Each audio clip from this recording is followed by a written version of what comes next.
Hello Canada ਦੇ ਦਰਸ਼ਕਾਂ ਨੂੰ ਮੇਜਰ ਸਿੰਘ ਨਾਗਰਾ ਵੱਲੋਂ ਪਿਆਰ ਭਰੀ ਸਤਿ ਸ਼੍ਰੀ ਅਕਾਲ। ਔਰ ਅੱਜ ਦੇ ਇਸ ਖਾਸ ਐਪੀਸੋਡ ਦੇ ਵਿੱਚ ਤੁਹਾਡਾ ਨਿੱਘਾ ਸਵਾਗਤ। ਅੱਜ ਅਸੀਂ ਇੱਕ ਖਾਸ ਮਕਸਦ ਦੇ ਨਾਲ ਇਸ ਐਪੀਸੋਡ ਦੀ ਸ਼ੁਰੂਆਤ ਕਰਨ ਲੱਗੇ ਹਾਂ।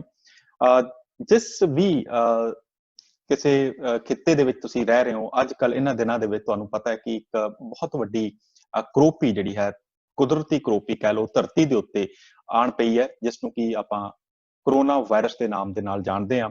COVID-19 ਕਰਕੇ ਬਹੁਤ ਸਾਰੇ ਮੁਲਕਾਂ ਦੇ ਬਹੁਤ ਸਾਰੇ ਲੋਕ ਜਿਹੜੇ ਹਨ ਜੀ, ਉਹ ਲੋਕਡਾਊਨ ਜਾਂ ਅੰਦਰ ਜਾਂ ਐਮਰਜੈਂਸੀ ਕਰਕੇ ਜਾਂ ਕਰਫਿਊ ਕਰਕੇ ਉਹਨਾਂ ਨੂੰ ਅੰਦਰ ਰਹਿਣਾ ਪੈ ਰਿਹਾ। ਸੋ ਬੜਾ ਵੱਡਾ ਇਹ ਇੱਕ ਇਸ ਧਰਤੀ ਦੇ ਉੱਤੇ ਰਹਿਣ ਵਾਲੇ ਇਨਸਾਨਾਂ ਲਈ ਜਾਂ ਸਾਰੇ ਜੀਵਾਂ ਦੇ ਲਈ ਇੱਕ ਬੜਾ ਵੱਡਾ ਇੱਕ ਇਹ ਧੱਕਾ ਵੀ ਹੈ, ਇੱਕ ਬਹੁਤ ਵੱਡਾ ਇੱਕ ਉਹਨਾਂ ਨੂੰ ਇੱਕ ਸਬਕ ਵੀ ਹੈ, ਔਰ ਬਹੁਤ ਵੱਡਾ ਇੱਕ ਇਹ ਉਹਨਾਂ ਦੇ ਉੱਤੇ ਇੱਕ ਵਿਪਤਾ ਦੀ ਘੜੀ ਵੀ ਹੈ।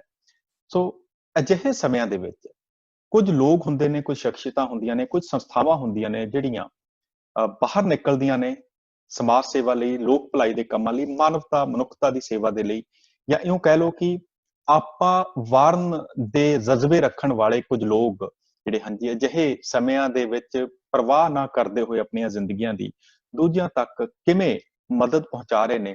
ਅਜਿਹਾ ਹੀ ਅੱਜ ਦੇ ਇਸ ਪ੍ਰੋਗਰਾਮ ਦੇ ਜ਼ਰੀਏ ਤੁਹਾਡੇ ਤੱਕ ਉਹਨਾਂ ਸ਼ਖਸੀਅਤਾਂ ਨੂੰ ਪਹੁੰਚਾਉਣ ਦਾ, ਉਹਨਾਂ ਦੀਆਂ ਗੱਲਾਂ, ਉਹਨਾਂ ਦੀ ਗਾਥਾ ਤੁਹਾਡੇ ਤੱਕ ਪਹੁੰਚਾਉਣ ਦਾ ਸਾਡਾ ਮਕਸਦ ਹੈ।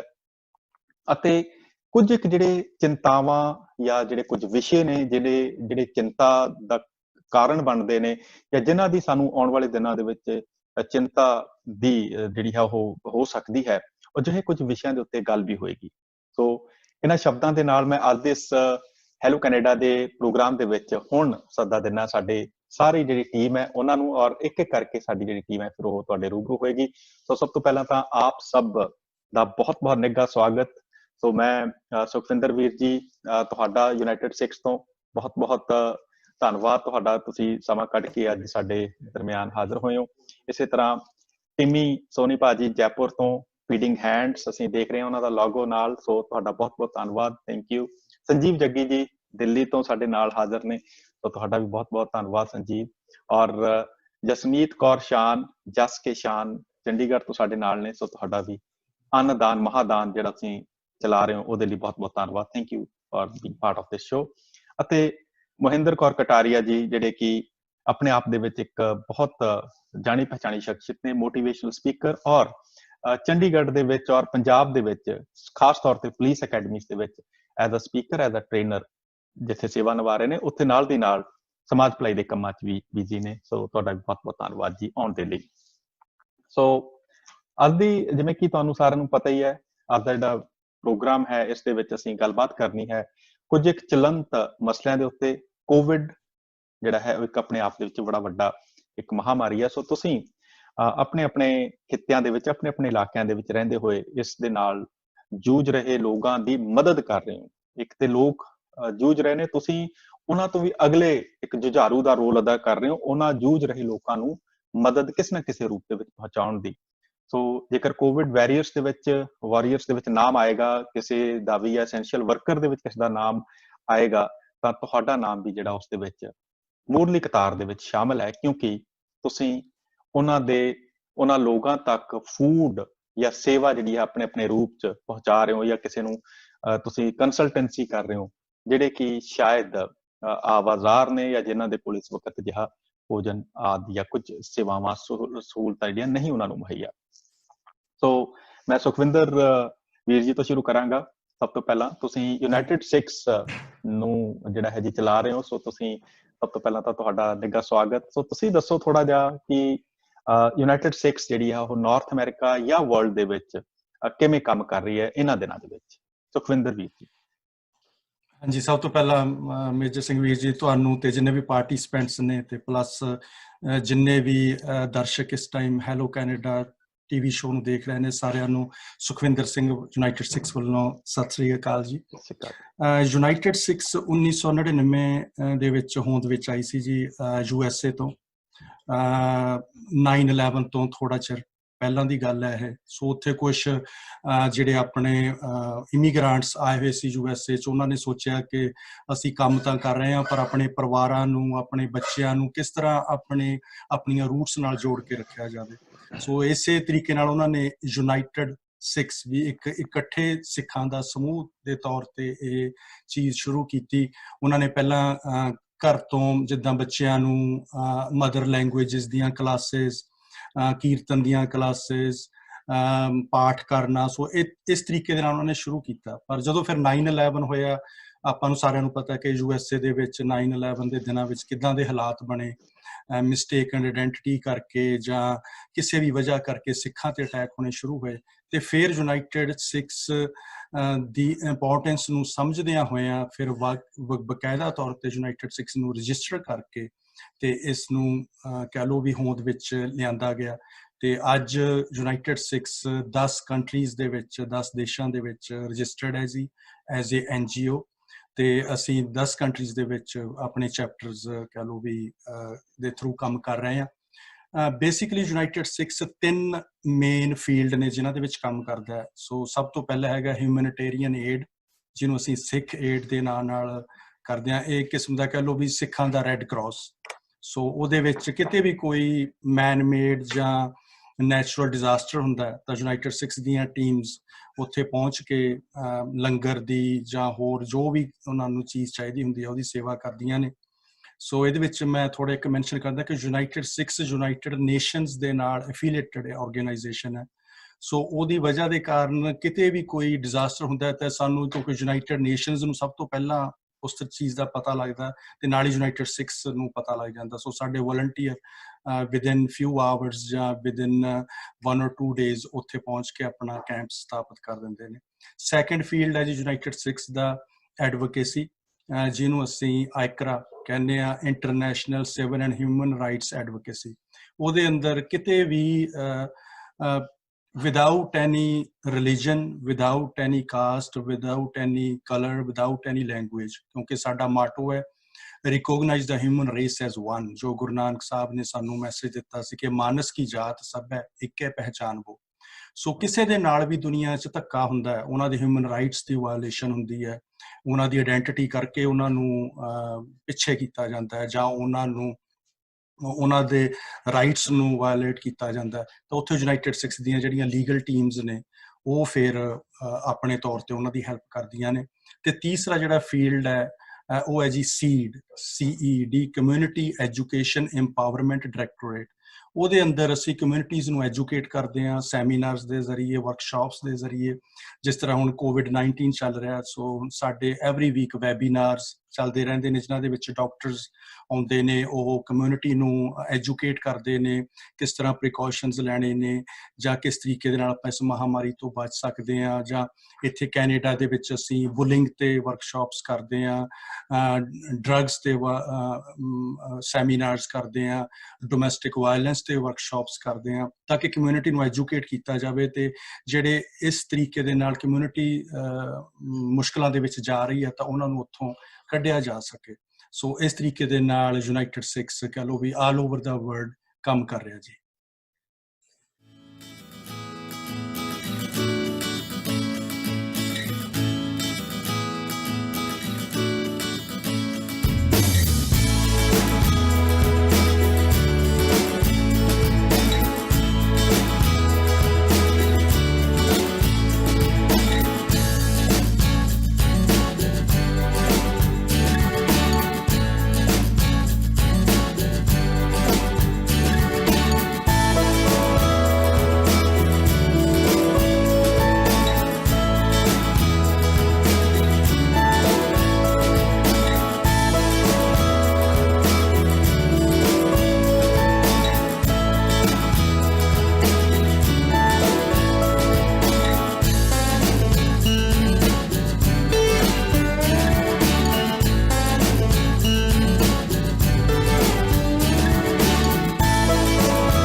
बहुत अच्छे जी, वेरी ਸਾਨੂੰ ਵੈਸੇ ਕਹਿਣ ਦੀ ਲੋੜ ਨਹੀਂ ਹੈ, ਇਟਸ ਵੈਰੀ ਇੰਪ੍ਰੈਸਿਵ ਇੰਟਰੋ ਤੁਸੀਂ ਦਿੱਤੀ ਔਰ ਸਾਰੀਆਂ ਗਤੀਵਿਧੀਆਂ ਦੇ ਬਾਰੇ ਦੱਸਿਆ। ਸੋ COVID-19 ਜਿਹੜਾ ਹੈ ਇਹ ਆਪਣੇ ਆਪ ਦੇ ਵਿੱਚ ਇੱਕ ਬੜੀ ਵੱਡੀ ਚੈਲੰਜ ਜਿੱਥੇ ਲੈ ਕੇ ਆਇਆ, ਉੱਥੇ ਯੂਨਾਈਟਿਡ 6 ਜਿਹੜੀ ਹੈ ਜੀ ਮਾਨਸ ਕੀ ਜਾਤ ਸਭ ਹੈ ਇੱਕੋ ਪਹਿਚਾਨ ਉਹ ਵਾਲੀ ਜਿਹੜੀ ਸੀ ਗੱਲ ਕਹੀ ਹੈ, ਉਸ ਨੂੰ ਮੱਦੇਨਜ਼ਰ ਰੱਖ ਕੇ ਉਸਦੇ ਉੱਤੇ ਪਹਿਰਾ ਦਿੰਦੀ ਹੋਈ ਕਦਮ ਨਾਲ ਕਦਮ ਮਿਲਾ ਰਹੀ ਹੈ ਹਰ ਇੱਕ ਉਸ ਸ਼ਖਸ ਦੇ ਨਾਲ ਜਿਸ ਨੂੰ ਕਿ ਅੱਜ ਲੋੜ ਹੈ। ਸੋ ਮੈਂ ਹੁਣ ਅਗਲੀ ਜਿਹੜੀ ਗੱਲਬਾਤ ਹੈ ਜੀ, ਮੈਂ ਜਾਣਾ ਚਾਹਾਂਗਾ ਸਿੱਧਾ ਫੀਡਿੰਗ ਹੈਂਡਸ ਤੋਂ ਸੋਨੀ ਹੋਰਾਂ ਦੇ ਕੋਲ। ਟਿਮੀ ਸੋਨੀ ਭਾਜੀ, ਤੁਸੀਂ ਦੱਸੋ ਕਿ ਤੁਸੀਂ ਕਿਵੇਂ ਜਿਹੜੀ ਇਹ ਸ਼ੁਰੂਆਤ ਜਿਹੜੀ ਹੈ, ਕੀ ਤੁਹਾਡੇ ਮਨ 'ਚ ਆਇਆ ਕਿ ਤੁਸੀਂ ਇਹ ਜਿਹੜੀ ਗੱਲਬਾਤ ਫੀਡਿੰਗ ਹੈਂਡਸ ਦੇ ਬਾਰੇ ਥੋੜਾ ਦੱਸੋ ਜਾਣਕਾਰੀ, ਤੇ ਅੱਜ ਕੱਲ੍ਹ ਕੋਵਿਡ ਦੇ ਦਿਨਾਂ ਤੁਸੀਂ ਕਿਵੇਂ ਕੀ ਯੋਗਦਾਨ ਪਾ ਰਹੇ ਹੋ ਜੀ? ਤੋ ਮੇਰੇ ਖਿਆਲ ਮਾਈਕ ਤੁਹਾਨੂੰ, ਹਾਂਜੀ ਪਲੀਜ਼। ਸਤਿ ਸ਼੍ਰੀ ਅਕਾਲ ਜੀ ਟੂ ਦੀ ਆਲ ਪੈਨਲਿਸਟ, ਤੁਹਾਨੂੰ ਵੀ ਸਤਿ ਸ਼੍ਰੀ ਅਕਾਲ and to the audience. Feeding Hands ji 2 ਸਾਲ ਪਹਿਲੇ, it was born about 2 years ago,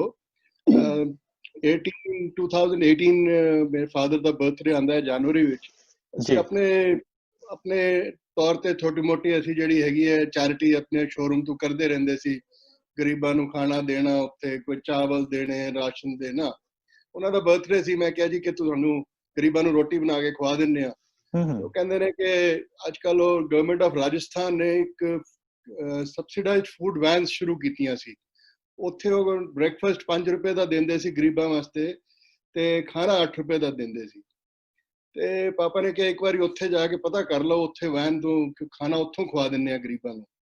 ਤੇ ਇੱਥੇ ਲੋਕਲ ਗਵਰਨਮੈਂਟ ਹਸਪੀਟਲ ਹੈ, SMS ਹਸਪੀਟਲ, ਮੈਂ ਉੱਥੇ ਗਿਆ। ਉੱਥੇ ਉਹਨਾਂ ਨੇ ਕਿਹਾ ਜੀ ਤੁਹਾਨੂੰ ਜਿੰਨੇ ਕੂਪਨਸ ਖਰੀਦਣੇ ਨੇ you can buy them at 8 rupees।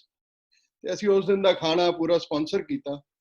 ਤੇ ਉੱਥੇ ਰਿਅਲਾਈਜ਼ ਕੀਤਾ ਕਿ ਅਸੀਂ ਤਾਂ ਸੋਚ ਰਹੇ ਹਾਂ ਕਿ 8 ਰੁਪਏ ਦੀ ਕੋਈ ਕੀਮਤ ਨਹੀਂ ਹੈਗੀ, ਪਰ ਉਹ ਜਿਹੜੇ ਪਿੰਡ ਤੋਂ ਆਉਂਦੇ ਹੈਗੇ ਨੇ ਉਹਨਾਂ ਵਾਸਤੇ ਉਹ 8 ਰੁਪਏ ਵੀ ਬਹੁਤ ਵੱਡੀ ਚੀਜ਼ ਸੀ। ਉੱਥੇ ਰਿਅਲਾਈਜ਼ ਕੀਤਾ ਉਹ ਬੰਦਾ 4 ਵਾਰੀ ਪੁੱਛਦਾ ਹੈ ਜੀ 8 ਰੁਪਏ ਤੇ ਨਹੀਂ ਲੱਗਣਗੇ, ਖਾਣਾ ਤੇ ਫ੍ਰੀ ਹੈ ਨਾ ਜੀ, ਕੁਝ ਪੈਸੇ ਤੇ ਨਹੀਂ ਲੱਗਣਗੇ। ਤੇ ਮੈਂ ਫਾਦਰ ਨੂੰ ਕਿਹਾ, ਮੈਂ ਕਿਹਾ ਤੇ ਅਸੀਂ ਬਾਹਰ ਬੈਠੇ ਸੋਚ ਰਹੇ 8 ਰੁਪਏ ਦੀ ਕੋਈ ਵੈਲਿਊ ਨਹੀਂ ਹੈ, ਪਰ ਇਹਨਾਂ ਵਾਸਤੇ ਤੇ 8 ਰੁਪਏ ਵੀ ਬਹੁਤ ਵੱਡੀ ਚੀਜ਼ ਹੈ।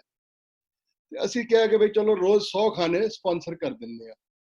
ਤੇ ਅਸੀਂ ਉੱਥੋਂ ਸ਼ੁਰੂ ਕੀਤਾ ਜੀ, ਅਸੀਂ ਰੋਜ਼ 100 ਖਾਣੇ ਉਹਨਾਂ ਨੂੰ ਖਵਾਣੇ ਸ਼ੁਰੂ ਕੀਤੇ। ਉੱਥੇ ਗ੍ਰੈਜੂਅਲੀ ਦੋਸਤਾਂ ਨਾਲ ਗੱਲ ਹੋਈ, ਉਹਨਾਂ ਨੇ ਕਿਹਾ ਇਹਨੂੰ ਕੁਝ ਵੱਡਾ ਕਰਨੇ ਆ, ਕੁਝ ਵੱਡਾ ਕਰਨੇ ਆ।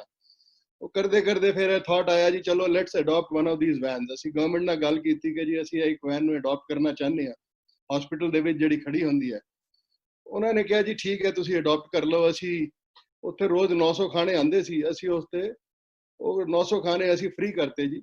ਔਰ ਮੈਂ ਉੱਥੇ ਤਕਰੀਬਨ 4 ਘੰਟੇ ਸਪੈਂਡ ਕਰਦਾ ਸੀ। ਸਵੇਰੇ 2 ਘੰਟੇ ਜਾਂਦਾ ਸੀ, ਦੁਪਹਿਰੀ 1.5 ਘੰਟਾ ਜਾਣਾ, ਸ਼ਾਮ ਨੂੰ ਅੱਧਾ ਪੌਣਾ ਘੰਟਾ ਜਾਣਾ। ਉੱਥੇ ਸਾਰਿਆਂ ਨੂੰ ਅਸੀਂ ਖਾਣਾ ਫ੍ਰੀ ਖਵਾਉਣਾ। ਪਹਿਲੇ ਉੱਥੇ ਸਾਰਿਆਂ ਦੇ ਹੱਥ ਧੋਣੇ, ਅਸੀਂ ਲਿਕੁਇਡ ਹੈਂਡ ਵਾਸ਼ ਯੂਜ਼ ਕਰਦੇ ਸੀ। ਔਰ ਉੱਥੇ ਫੋਰਚੂਨੇਟਲੀ ਪਾਣੀ ਸੀ ਤੇ ਉੱਥੇ ਸਾਰਿਆਂ ਦੇ ਹੱਥ ਧਵਾ ਕੇ ਤੇ ਫਿਰ ਇਹ ਕੰਮ ਕਰਦੇ ਸੀ। ਉਹ ਗ੍ਰੈਜੂਅਲੀ ਫਿਰ ਉਹ ਸਾਡਾ ਜਿਹੜਾ ਹੈਗਾ ਜੀ ਕਿ ਲੋਕੀ ਨਾਲ ਜੁੜਨ ਲੱਗ ਪਏ। ਅਸੀਂ April 2018 ਵਿੱਚ then we formed the formal NGO feeding hands, ਔਰ ਉੱਥੋਂ ਅਸੀਂ ਸ਼ੁਰੂਆਤ ਕੀਤੀ ਜੀ। ਉਹ ਕਹਿੰਦੇ ਨਾ ਕਿ ਕਾਰਵਾ ਬਣਦਾ ਗਿਆ, ਅਸੀਂ ਤੇ ਇਕੱਲੇ ਨਿਕਲੇ ਸੀ ਤੇ ਨਾਲ ਲੋਕੀ ਜੁੜਦੇ ਗਏ। ਔਰ ਇਹ ਸਟੇਜ ਆ ਗਈ ਸੀ ਕਿ ਅਸੀਂ ਰੋਜ਼ 1200 ਖਾਣੇ ਕਰਨ ਲੱਗ ਪਏ ਸੀ। ਐਂਡ ਸਡਨਲੀ ਫਿਰ ਜਿਸ ਵੇਲੇ ਕੋਵਿਡ ਹੋਇਆ ਤੇ ਗਵਰਨਮੈਂਟ ਨੇ ਉਹ ਸਕੀਮ ਵਿਡਰਾ ਕਰ ਲਈ 18 ਮਾਰਚ ਨੂੰ, ਔਰ ਉਹ ਵੈਨਸ ਵਿਡਰਾ ਹੋ ਗਈਆਂ। ਉਹ ਸਾਨੂੰ ਇਹ ਲੱਗਾ ਜਿਵੇਂ ਅਸੀਂ ਉਹ ਹੁੰਦਾ ਨਾ ਜੀ ਯਤੀਮ ਜੋ ਹੋ ਗਿਆ ਵੀ ਸਡਨਲੀ ਕੋਈ ਕੰਮ ਨਹੀਂ ਹੈ, ਕੀ ਹੋਇਆ, ਤੇ ਅਸੀਂ ਉਹ ਕਰ ਰਹੇ ਸੀ। ਔਰ ਉਧਰੋਂ ਫਿਰ ਲੋਕਡਾਊਨ ਸ਼ੁਰੂ ਹੋ ਗਿਆ। ਫਿਰ ਅਸੀਂ ਗਵਰਨਮੈਂਟ ਨਾਲ ਗੱਲ ਕੀਤੀ, ਗਵਰਨਮੈਂਟ ਕੋਲੋਂ ਏਜੰਸੀਜ਼ ਕੋਲੋਂ ਪਰਮਿਸ਼ਨ ਲਿੱਤੀ, ਔਰ ਫਿਰ then we started serving food again. ਅਸੀਂ ਆਪਣਾ ਫਿਰ ਉਹਨਾਂ ਦੀ ਮਦਦ ਦੇ ਨਾਲ ਅਸੀਂ ਵਾਪਸ ਕਰਨਾ ਸ਼ੁਰੂ ਕੀਤਾ। So that was basically how feeding hands came into existence. ਔਰ ਕੀ ਕੀਤਾ ਅਸੀਂ ਬਹੁਤ ਅੱਛਾ ਜੀ। ਟਾਈਮ ਜਿਹੜਾ ਜਦੋਂ ਤੱਕ ਲਾਕਡਾਊਨ ਹੋਇਆ ਸੀ ਉਦੋਂ ਤੱਕ ਅਸੀਂ 6.5 ਲੱਖ ਖਾਣੇ ਲੋਕਾਂ ਨੂੰ ਫ੍ਰੀ ਖਵਾ ਚੁੱਕੇ ਸੀ ਜੀ।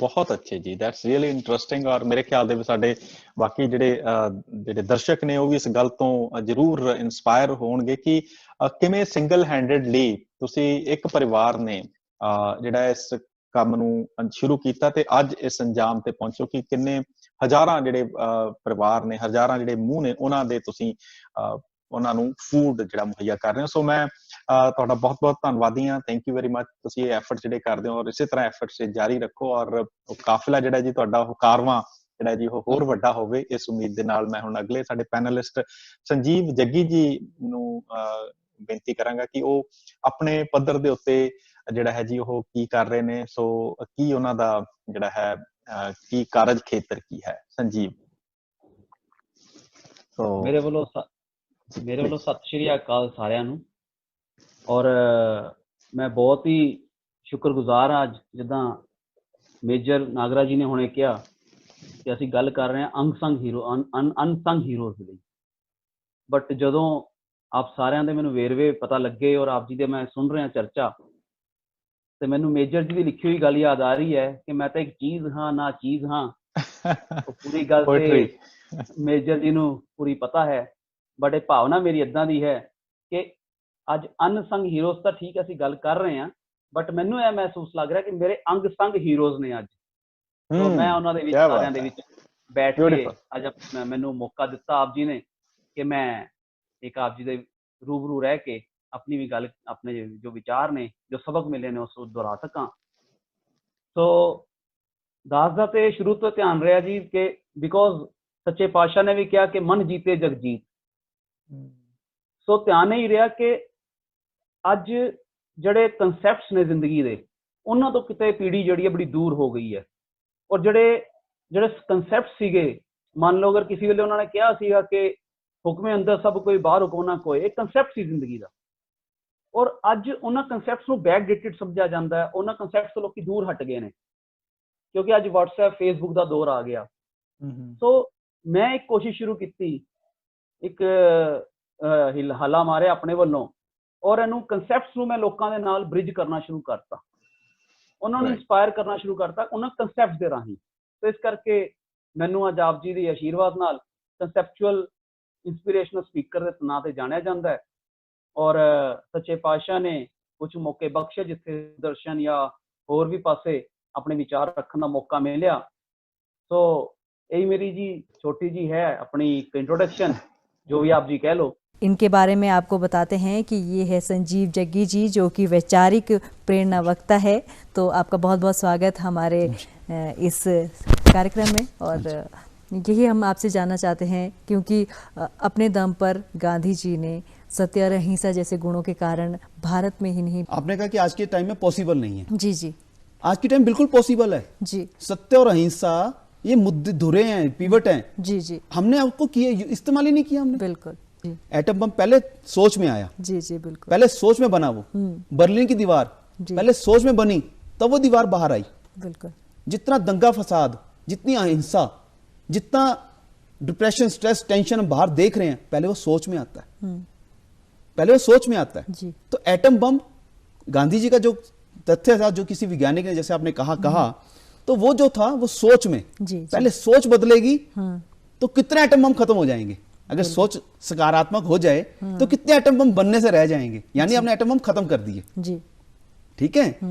Thank you Sanjeev. ਔਰ ਮੈਂ ਆਪਣੇ ਦਰਸ਼ਕਾਂ ਨੂੰ ਦੱਸਦੇ ਹਾਂ, ਸਾਰੇ ਜਿਹੜੇ ਹੈਲੋ ਕੈਨੇਡਾ ਦੇ ਦਰਸ਼ਕ ਨੇ, ਕਿ ਸੰਜੀਵ ਜੱਗੀ ਹੋਰੀ ਵੱਖ-ਵੱਖ ਜਿਹੜੇ ਟੀਵੀ ਚੈਨਲ ਨੇ ਇੰਡੀਆ ਦੇ, ਉਹਨਾਂ ਦੇ ਉੱਤੇ ਐਜ਼ ਅ ਪੈਨਲਿਸਟ ਜਾਂਦੇ ਨੇ ਔਰ ਇਹਨਾਂ ਦਾ ਆਪਣਾ ਜਿਹੜਾ ਜਿਵੇਂ ਕਨਸੈਪਚੁਅਲ ਮੋਟੀਵੇਸ਼ਨਲ ਸਪੀਕਰ ਦੇ ਤੌਰ ਦੇ ਉੱਤੇ ਇਹ ਸੇਵਾਵਾਂ ਨਿਭਾ ਰਹੇ ਨੇ। ਸੋ ਮੈਂ ਥੈਂਕ ਯੂ, ਤੁਹਾਡਾ ਬਹੁਤ ਬਹੁਤ ਧੰਨਵਾਦ ਕਰਦਾ ਸੰਜੀਵ, ਔਰ ਕੀਪ ਇਟ ਅਪ। ਸੋ ਹੁਣ ਅਸੀਂ ਆਉਂਦੇ ਹਾਂ ਥੋੜਾ ਜਿਹਾ ਜ਼ਿੰਦਗੀ ਨੂੰ, ਜਿਵੇਂ ਕਹਿੰਦੇ ਨਾ ਜੀ, ਕੋਈ ਕਹਿੰਦਾ ਕਿ ਜ਼ਿੰਦਗੀ, ਸੰਜੀਵ ਹੋਰਾਂ ਨੇ ਕਵਿਤਾ ਦੀ ਗੱਲ ਕਰ ਦਿੱਤੀ ਵਿੱਚ, ਹੈ ਨਾ, ਕਿ ਜ਼ਿੰਦਗੀ ਆਪਣੇ ਆਪ 'ਚ ਇੱਕ ਸੰਗੀਤ ਹੈ, ਇੱਕ ਗੀਤ ਹੈ।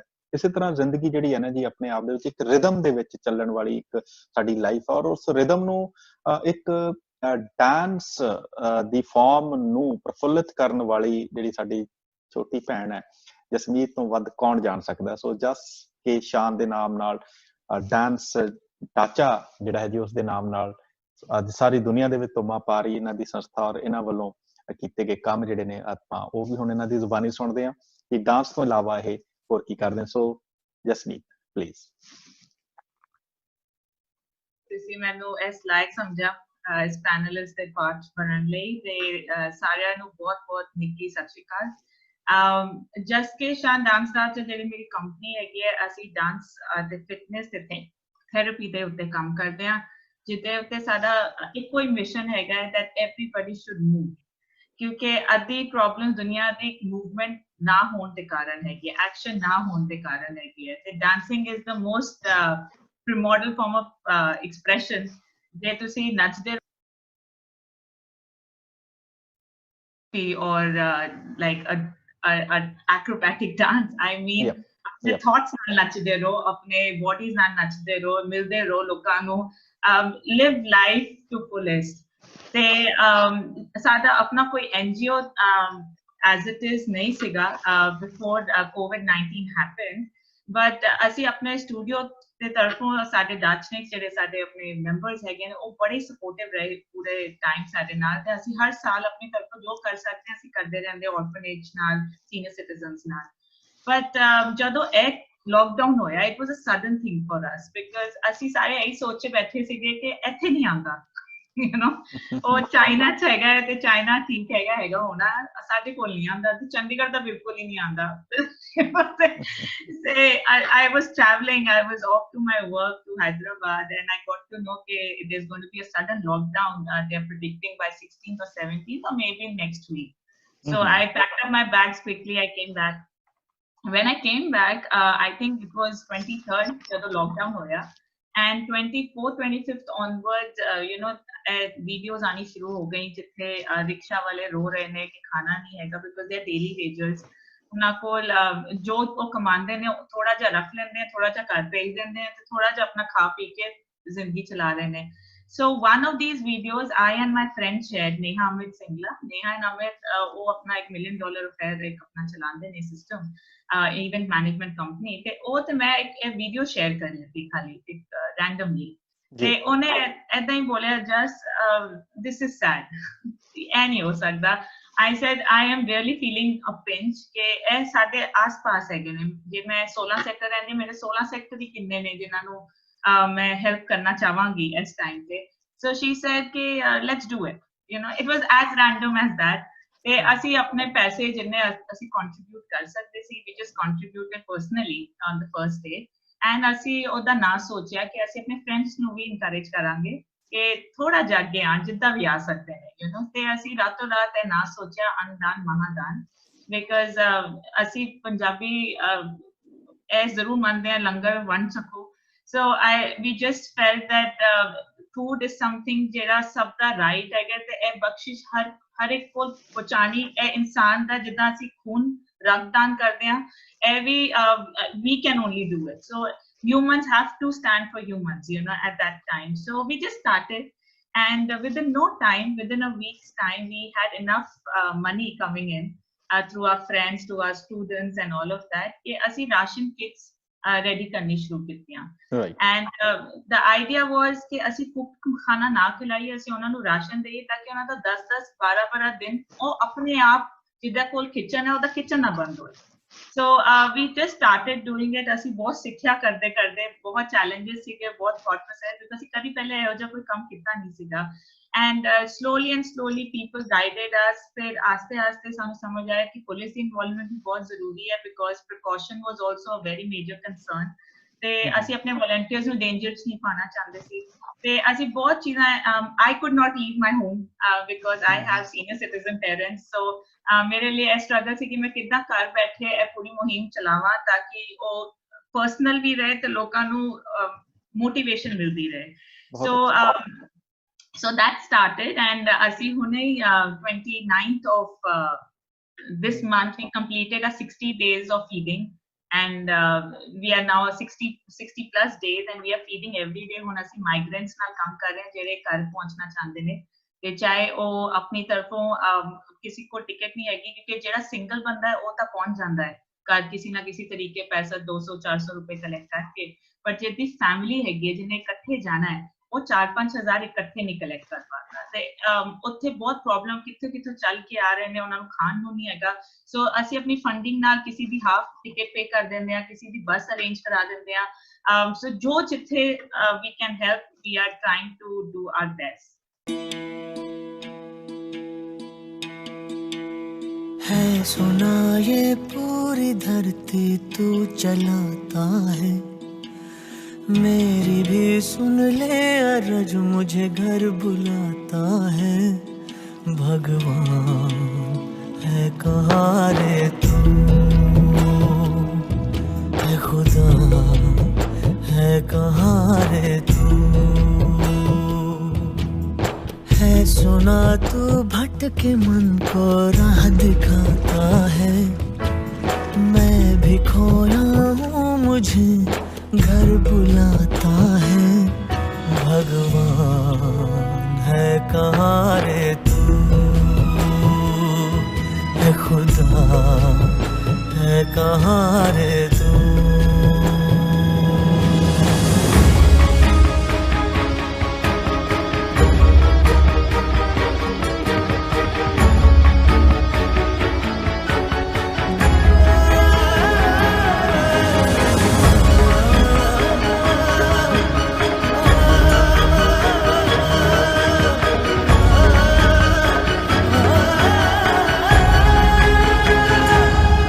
मैं पूजा करूं या नमाज़ें पढ़ूं, अरदास करूं दिन रात, न तो मंदिर मिले न तो गिरजे मिले, तुझे ढूंढे थके मेरे नैन, तुझे ढूंढे थके मेरे नैन, तुझे ढूंढे थके मेरे नैन।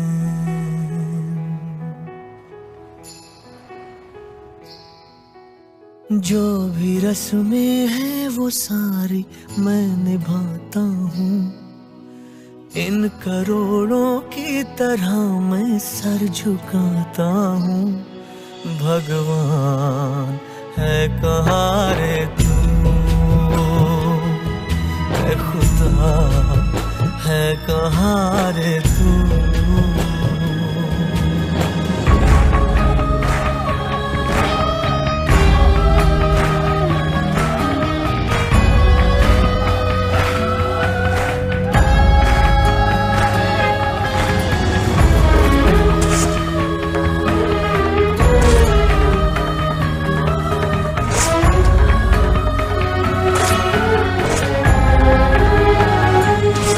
तेरे नाम कहीं, तेरे चेहरे कहीं, तुझे पाने की राह है कहीं। हर राह चला पर तू ना मिला, तू क्या चाहे मैं समझा नहीं, तू क्या चाहे मैं समझा नहीं, तू क्या चाहे मैं समझा नहीं।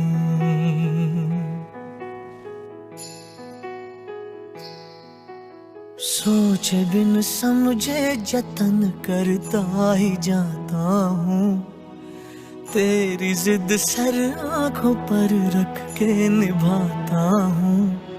भगवान है कहाँ रे तू, है खुदा है कहाँ रे तू। भगवान है कहाँ रे तू, है खुदा है कहाँ रे तू।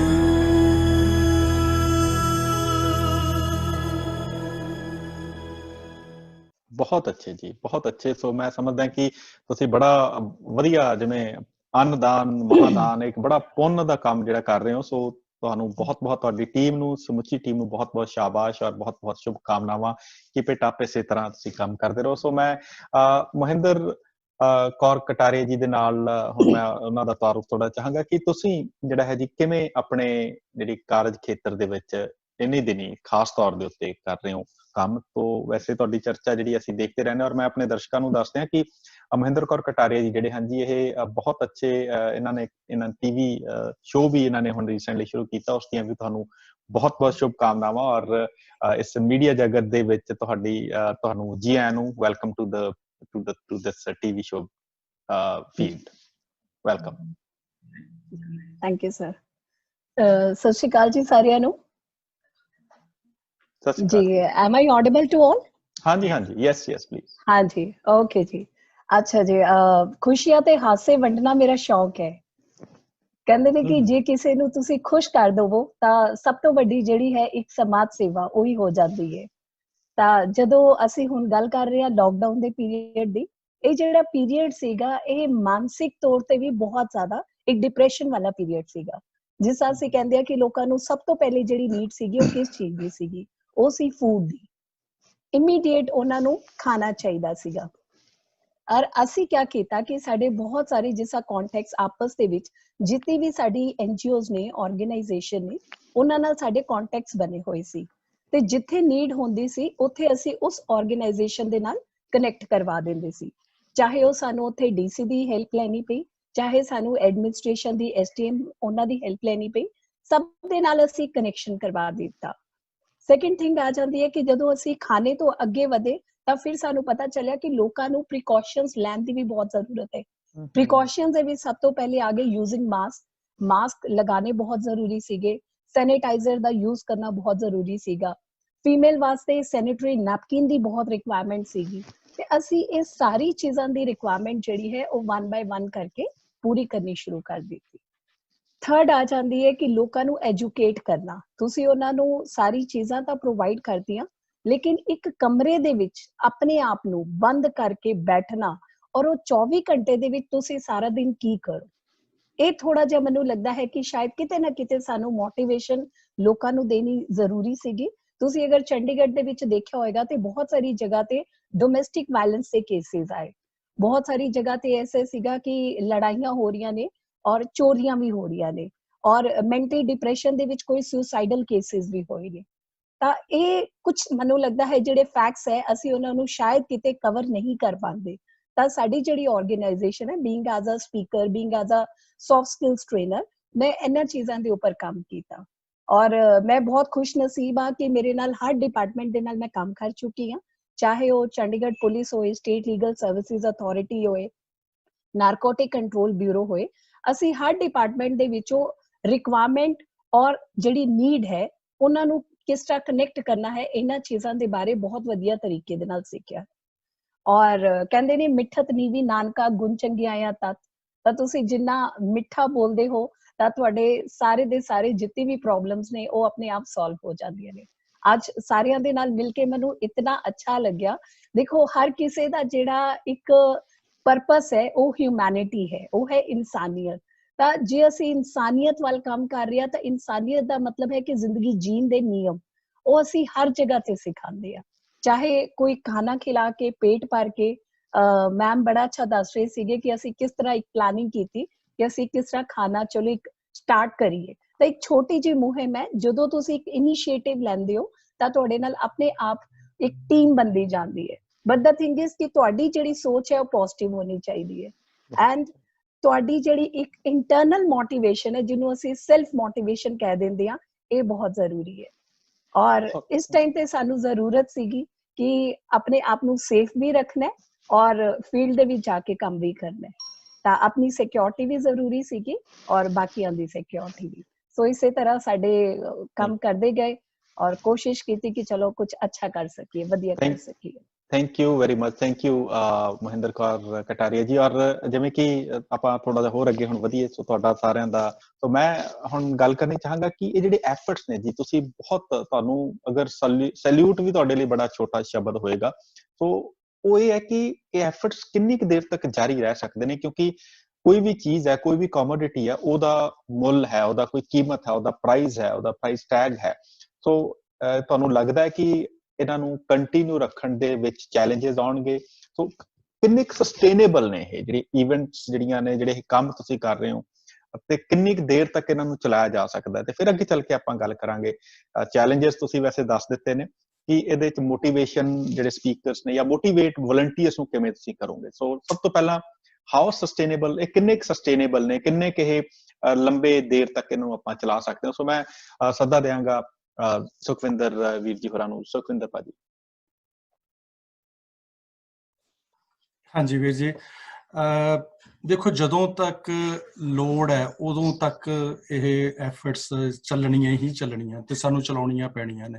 ਜਿਸ ਤਰ੍ਹਾਂ ਹੁਣ ਜਿਹੜੇ ਅੱਜ ਅਸੀਂ ਹਾਲਾਤ ਦੇ ਵਿੱਚ ਗੁਜ਼ਰ ਰਹੇ ਹਾਂ, ਕਿਉਂਕਿ ਅਜੇ ਤੱਕ ਕੋਈ ਵੈਕਸੀਨ ਨਹੀਂ ਸਾਨੂੰ ਦਿਸ ਰਿਹਾ ਕਿ ਕੋਈ ਵੈਕਸੀਨ ਆ ਰਿਹਾ ਹੈ ਜਾਂ ਨੀਅਰ ਫਿਊਚਰ ਦੇ ਵਿੱਚ ਆ ਵੀ ਜਾਵੇਗਾ, ਜਾਂ ਜੋ ਪ੍ਰੋਫੈਸ਼ਨਲਸ ਨੇ ਉਹ ਕਹਿੰਦੇ ਨੇ ਕਿ ਜੇ ਅੱਜ ਦੀ ਡੇਟ ਦੇ ਵਿੱਚ ਕੋਈ ਵੈਕਸੀਨ ਅਨਾਉਂਸ ਵੀ ਹੋ ਜਾਂਦਾ ਵਰਲਡ ਵਾਈਡ ਤਾਂ ਕਹਿ ਲਓ ਆਪਣੇ 6 ਤੱਕ ਪਹੁੰਚਣ ਲਈ ਉਹਨੂੰ 6 ਮਹੀਨੇ ਤੋਂ ਸਾਲ ਦਾ ਟਾਈਮ ਲੱਗ ਜਾਣਾ, ਕਿਉਂਕਿ ਇੰਨੀ ਤਾਦਾਦ ਦੇ ਵਿੱਚ ਉਹ ਵੈਕਸੀਨ ਬਣਾਉਣਾ ਤੇ ਫਿਰ ਡਿਲੀਵਰ ਕਰਨਾ ਤੇ ਫਿਰ ਇੰਜੈਕਟ ਕਰਨਾ, ਸਾਰਿਆਂ ਨੂੰ ਦੇਣਾ। ਸੋ ਇਸ ਤਰੀਕੇ ਦੇ ਨਾਲ ਹੁਣ ਅਸੀਂ ਜੇ ਯੂਨਾਈਟਿਡ ਸਿਕਸ ਦੇ ਤੌਰ ਤੇ ਦੇਖੀਏ ਤਾਂ ਅਸੀਂ 12 ਮਹੀਨੇ ਦਾ ਜੇ ਟਾਰਗੇਟ ਲੈ ਕੇ ਚੱਲ ਰਹੇ ਹਾਂ ਕਿ ਸਾਨੂੰ 12 ਮਹੀਨੇ ਹੋਰ ਇਹ ਸੇਵਾ ਇਸੇ ਤਰ੍ਹਾਂ ਕੰਟੀਨਿਊ ਰੱਖਣੀ ਪੈਣੀ ਆ ਵਰਲਡ ਵਾਈਡ ਜਿੱਥੇ ਜਿੱਥੇ ਵੀ ਅਸੀਂ ਇਸ ਟਾਈਮ ਕੰਮ ਕਰ ਰਹੇ ਹਾਂ।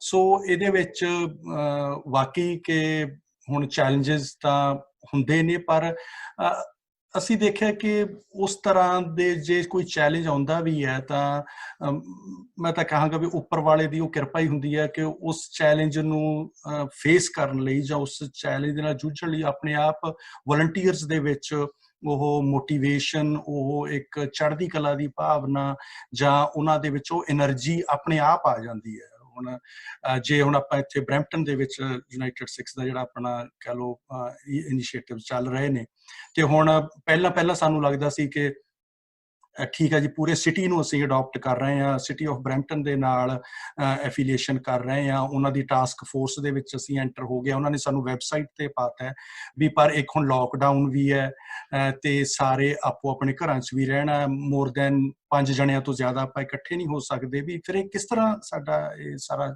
ਚਲਾ ਪਾਵਾਂਗੇ।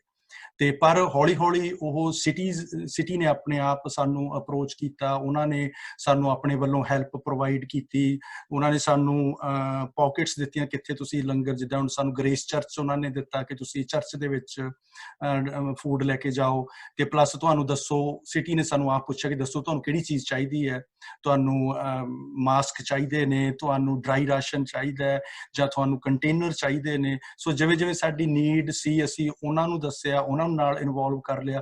ਪਰ ਸ਼ੁਰੂਆਤ ਦੇ ਵਿੱਚ ਕਹਿ ਲਓ ਕਿਉਂਕਿ ਇਹ ਇਸ ਤਰ੍ਹਾਂ ਦੀ ਸਿਚੁਏਸ਼ਨ ਹੁੰਦੀ ਆ, ਸਪੈਸ਼ਲੀ ਜਦੋਂ ਤੁਸੀਂ ਡਿਜ਼ਾਸਟਰ ਦੇ ਵਿੱਚ ਕੰਮ ਕਰਨਾ ਹੈ, ਕਿ ਤੁਹਾਨੂੰ ਨਹੀਂ ਪਤਾ ਹੁੰਦਾ, ਜਿਸ ਤਰ੍ਹਾਂ ਮੈਡਮ ਕਟਾਰੀਆ ਨੇ ਕਿਹਾ ਕਿ ਜਿੱਦਾਂ ਤੁਹਾਨੂੰ ਸੇਫਟੀ ਦੇ ਵੀ ਇਸ਼ੂਜ਼ ਆ ਸਕਦੇ ਨੇ ਉੱਥੇ, ਫਿਰ ਤੁਹਾਨੂੰ ਪੁਲਿਸ ਦੇ ਨਾਲ ਜਾਂ ਹੋਰ ਜਿਹੜੀਆਂ ਸਿਕਿਉਰਿਟੀ ਸਰਵਿਸਿਜ਼ ਹੁੰਦੀਆਂ ਨੇ, ਫਰੰਟ ਲਾਈਨ ਵਰਕਰਸ ਹੁੰਦੇ ਨੇ, ਤੇ ਉਹਨਾਂ ਦੇ ਨਾਲ ਕੰਮ ਕਰਨਾ ਪੈਂਦਾ ਹੈ।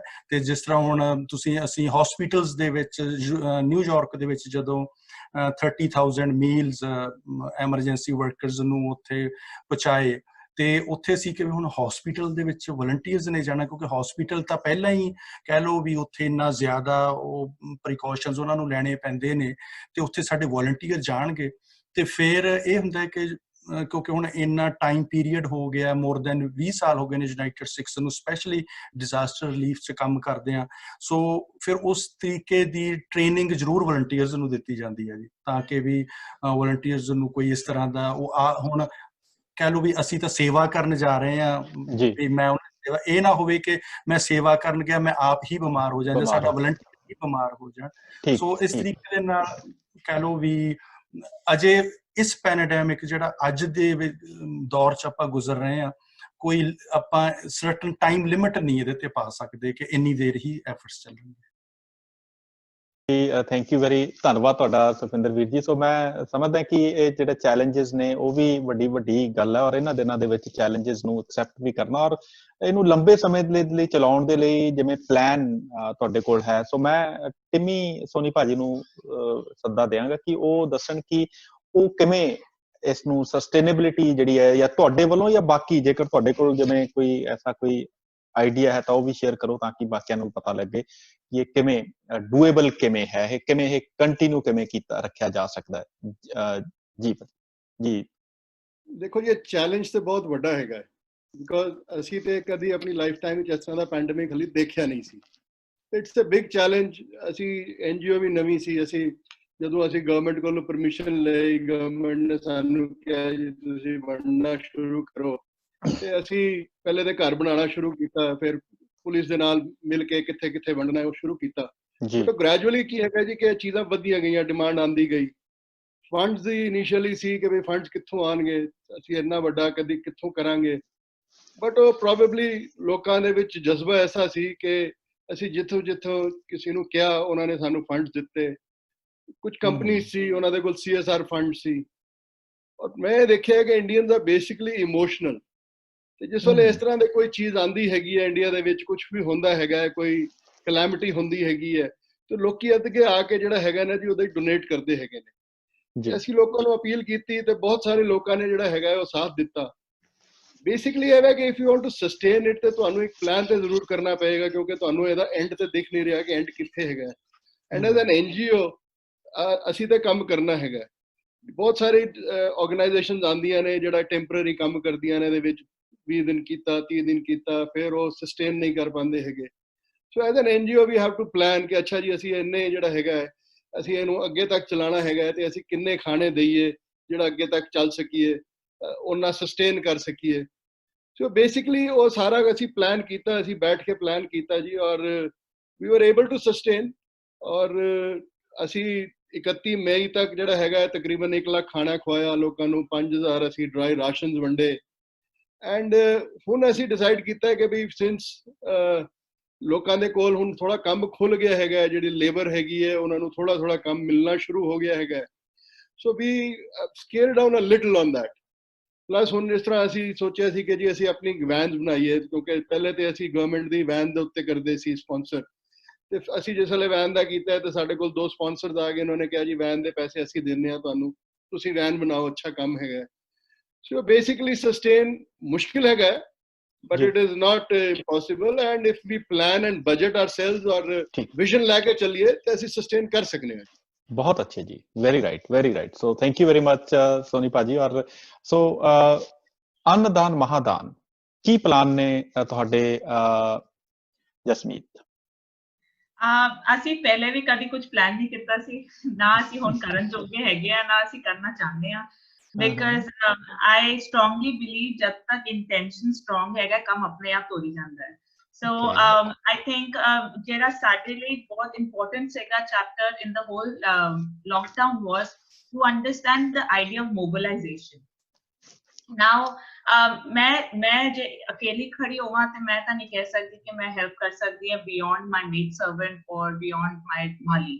You know, if I want to make it sustainable, I need to mobilize people who wanted to work, but they don't have an understanding kidna kariye, you know. So Andan Mahadan basically came very strong ਇੱਥੇ, ਜਿੱਥੇ ਅਸੀਂ ਲੋਕਾਂ ਨੂੰ ਬੋਲਿਆ ਕਿ for example ਸਾਨੂੰ ਪਰਾਂਠੇ ਚਾਹੀਦੇ ਜਾਂ ਸਾਨੂੰ ਰੋਟੀਆਂ ਚਾਹੀਦੀਆਂ। So not necessarily ਹਰ ਕੋਈ payment ਕਰ ਸਕਦੇ ਹੈ, ਤਾਂ ਹਰ ਕੋਈ ਤੁਹਾਨੂੰ money contribution ਕਰ ਸਕਦਾ ਹੈ, which is unrealistic also to put the pressure on a middle class or an upper middle class ਜਿਹੜਾ ਖੁਦ ਨਹੀਂ ਕਮਾ ਰਿਹਾ। ਉਹ ਉਹਨਾਂ ਨੇ ਬੜਾ ਸਹੀ I think ਸੋਨੀ ਸਰ ਨੇ ਕਿਹਾ ਹੈ ਕਿ we are emotional beings.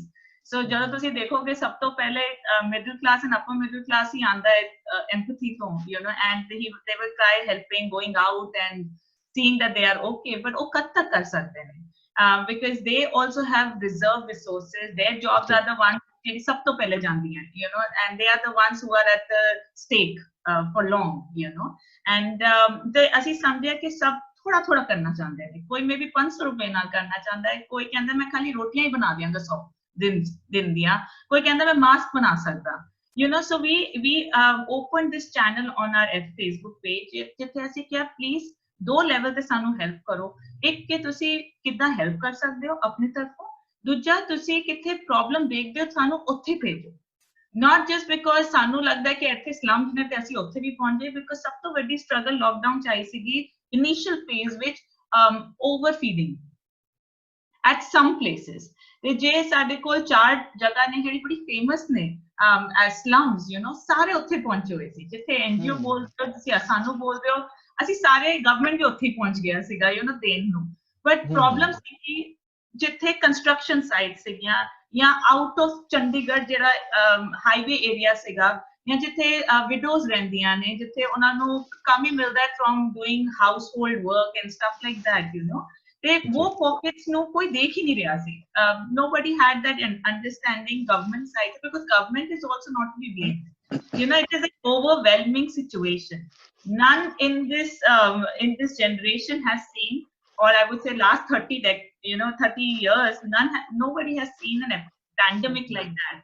So ਅਸੀਂ ਇਹ ਕਹੀਏ ਕਿ ਗਵਰਨਮੈਂਟ ਹਰ ਜਗ੍ਹਾ ਪਹੁੰਚ ਜਾਏ, ਇਹ ਵੀ ਬੜਾ ਅਨਰੀਅਲਿਸਟਿਕ ਥਾਟ ਹੈਗਾ ਜਿਹੜਾ I think we are just putting pressure because we don't want to work, you know. So I think that there is where we started to understand that resources ਹੈਗੇ ਨੇ, ਅਗਰ ਇਹਨੂੰ ਸਸਟੇਨ ਕਰਨਾ ਹੈ, ਇਹਨੂੰ ਕੰਟੀਨਿਊਸਲੀ ਮੋਬਿਲਾਈਜ਼ ਕਰਨਾ ਹੈ, specially ਜੇ ਗਵਰਨਮੈਂਟ ਦੀ ਮੈਂ ਗੱਲ ਕਰਾਂ, ਬਹੁਤ ਫੰਡ ਆਇਆ ਹੋਇਆ ਹੈ, ਏਦਾਂ ਨਹੀਂ ਕਿ ਫੰਡ ਨਹੀਂ ਆਇਆ, ਗਵਰਨਮੈਂਟ ਕੋਲ ਚੀਜ਼ਾਂ ਵੀ ਪਈਆਂ, but not they are trained to spread it the way it has to be spread. ਹੁਣ ਜਿੱਦਾਂ ਮੈਮ ਦੱਸ ਰਹੀ ਸੀ, ਡੋਮੈਸਟਿਕ ਵਾਇਲੈਂਸ ਦਾ ਕੇਸ, ਸੁਸਾਈਡ ਦੇ ਕੇਸਿਸ, ਚਾਈਲਡ ਅਬਿਊਜ਼ ਦੇ cases, sanitation, very important, you know, ladies were not even able to get the sanitary napkins, contraceptives were not available easily, they were not allowed to go out, and they are totally at home. So this is like a very starky you know, reality that we were in, that ਸੌਖਾ ਲੱਗਦਾ ਸੀ ਸੁਣਨਾ, ਜਦੋਂ field ਤੇ ਜਾ ਕੇ ਤੁਸੀਂ ਦੇਖਦੇ ਸੀ situation ਕੁਝ ਹੋਰ ਹੀ ਹੁੰਦੀ ਸੀ, ਯੂ ਨੋ. ਜਦੋਂ ਬੱਚਿਆਂ ਨੂੰ ਇਹ ਨਹੀਂ ਪਤਾ ਕਿ ਅਸੀਂ ਸਕੂਲ ਕਦੋਂ ਜਾਣਾ, 10 ਦਿਨ ਤੱਕ ਖੁਸ਼ੀ ਹੁੰਦੀ ਹੈ, you know, ਉਸ ਤੋਂ ਬਾਅਦ anxiety starts building up. So I think to sustain, very major thing that we need to do is to mobilize resources, because ਅਸੀਂ ਜਦੋਂ ਗਏ field ਤੇ ਸਾਨੂੰ ਬਹੁਤ help ਮਿਲੀ. ਹੁਣ ਜਿੱਦਾਂ ਸਾਡੇ ਨਾਲ ਜ਼ੋਮੈਟੋ ਇੰਡੀਆ ਹੈਗਾ, ਉਹ ਸਾਨੂੰ ਡਿਸਟ੍ਰੀਬਿਊਸ਼ਨ ਚ ਹੈਲਪ ਕਰ ਰਿਹਾ, you know. So we are finding resources to buy stuff, make food, and they are helping us to distribute it, you know. ਜਿੱਥੇ ਆਰਟ ਆਫ ਲਿਵਿੰਗ ਹੈਗੇ ਨੇ, ਉਹ ਆਪਣੀ ਤਰਫੋਂ ਬਹੁਤ ਕਰ ਰਹੇ ਸੀਗੇ, but not every time ਉਹਨਾਂ ਕੋਲ ਸਾਰੇ ਰਿਸੋਰਸਿਸ ਸੀਗੇ ਜਾਂ ਸਾਡੇ ਕੋਲ ਸਾਰੇ ਰਿਸੋਰਸਿਸ ਸੀਗੇ, ਤੇ ਕਦੇ ਉਹ ਕੁਝ ਅਮਾਉਂਟ ਲੈ ਕੇ ਆਉਂਦੇ ਸੀ, ਅਸੀਂ ਕੁਝ ਅਮਾਉਂਟ ਲਾਉਂਦੇ ਸੀ, ਤੇ ਇੱਕ ਬਸ ਦੋ ਤੋੜ ਦਿੰਦੇ ਹਾਂ ਅਸੀਂ, you know. So I think it's about holding hands together also.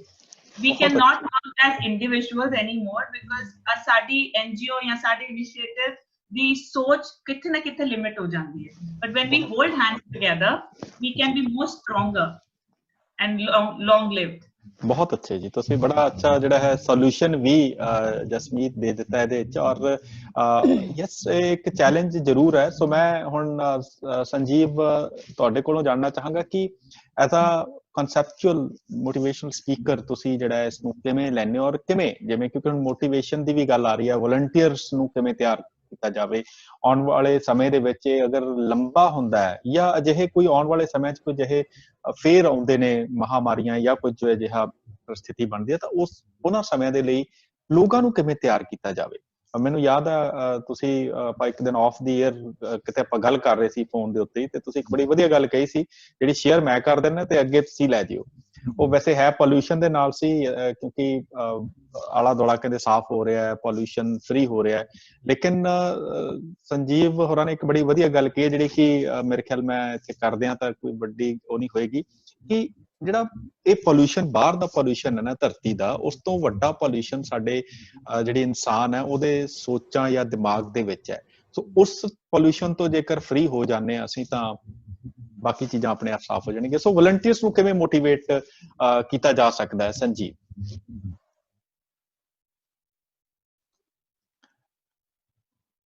ਜੀ ਸੰਜੀਵ। ਹਾਂਜੀ, ਪਹਿਲੇ ਤੇ ਮੈਂ ਮੁਬਾਰਕ ਦਾਂਗਾ ਸਾਰੇ ਵਕਤਾਵਾਂ ਨੂੰ ਜਿਹੜੇ ਕਿ ਕਰਮ ਯੋਗੀ ਨੇ, ਠੀਕ ਹੈ, ਔਰ ਬੜਾ ਹੀ ਜਿਹੜਾ ਦੇਖ ਕੇ ਤੇ ਮੈਨੂੰ ਤਾਂ ਲੱਗ ਰਿਹਾ ਕਿ ਮੇਰੇ ਕੋਲ ਸ਼ਾਇਦ ਬੋਲ ਥੋੜੇ ਪੈ ਜਾਣਗੇ, ਵੋਕੈਬਲਰੀ ਨਹੀਂ ਹੋਏਗੀ ਮੇਰੇ ਕੋਲ ਕਿ ਮੈਂ ਉਹਨਾਂ ਨੂੰ ਸਲਾਮ ਕਰ ਸਕਾਂ, ਆਪਣਾ ਸਜਦਾ ਦੇ ਸਕਾਂ, ਪਰ ਮੁਬਾਰਕ ਨੇ ਉਹ ਲੋਕ।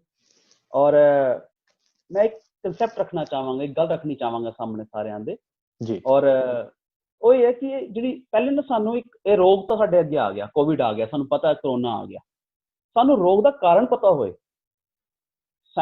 ਡਾਕਟਰਸ ਲੱਗੇ ਹੋਏ ਨੇ ਆਪਣਾ ਕਾਰਨ ਪਤਾ ਕਰਨ ਤੇ, ਠੀਕ ਹੈ, ਮੁਬਾਰਕ ਹੈ, ਉਹ ਲੱਗੇ, ਮੈਡੀਕਲ ਸਾਇੰਸ ਲੱਗੀ ਹੋਈ ਹੈ।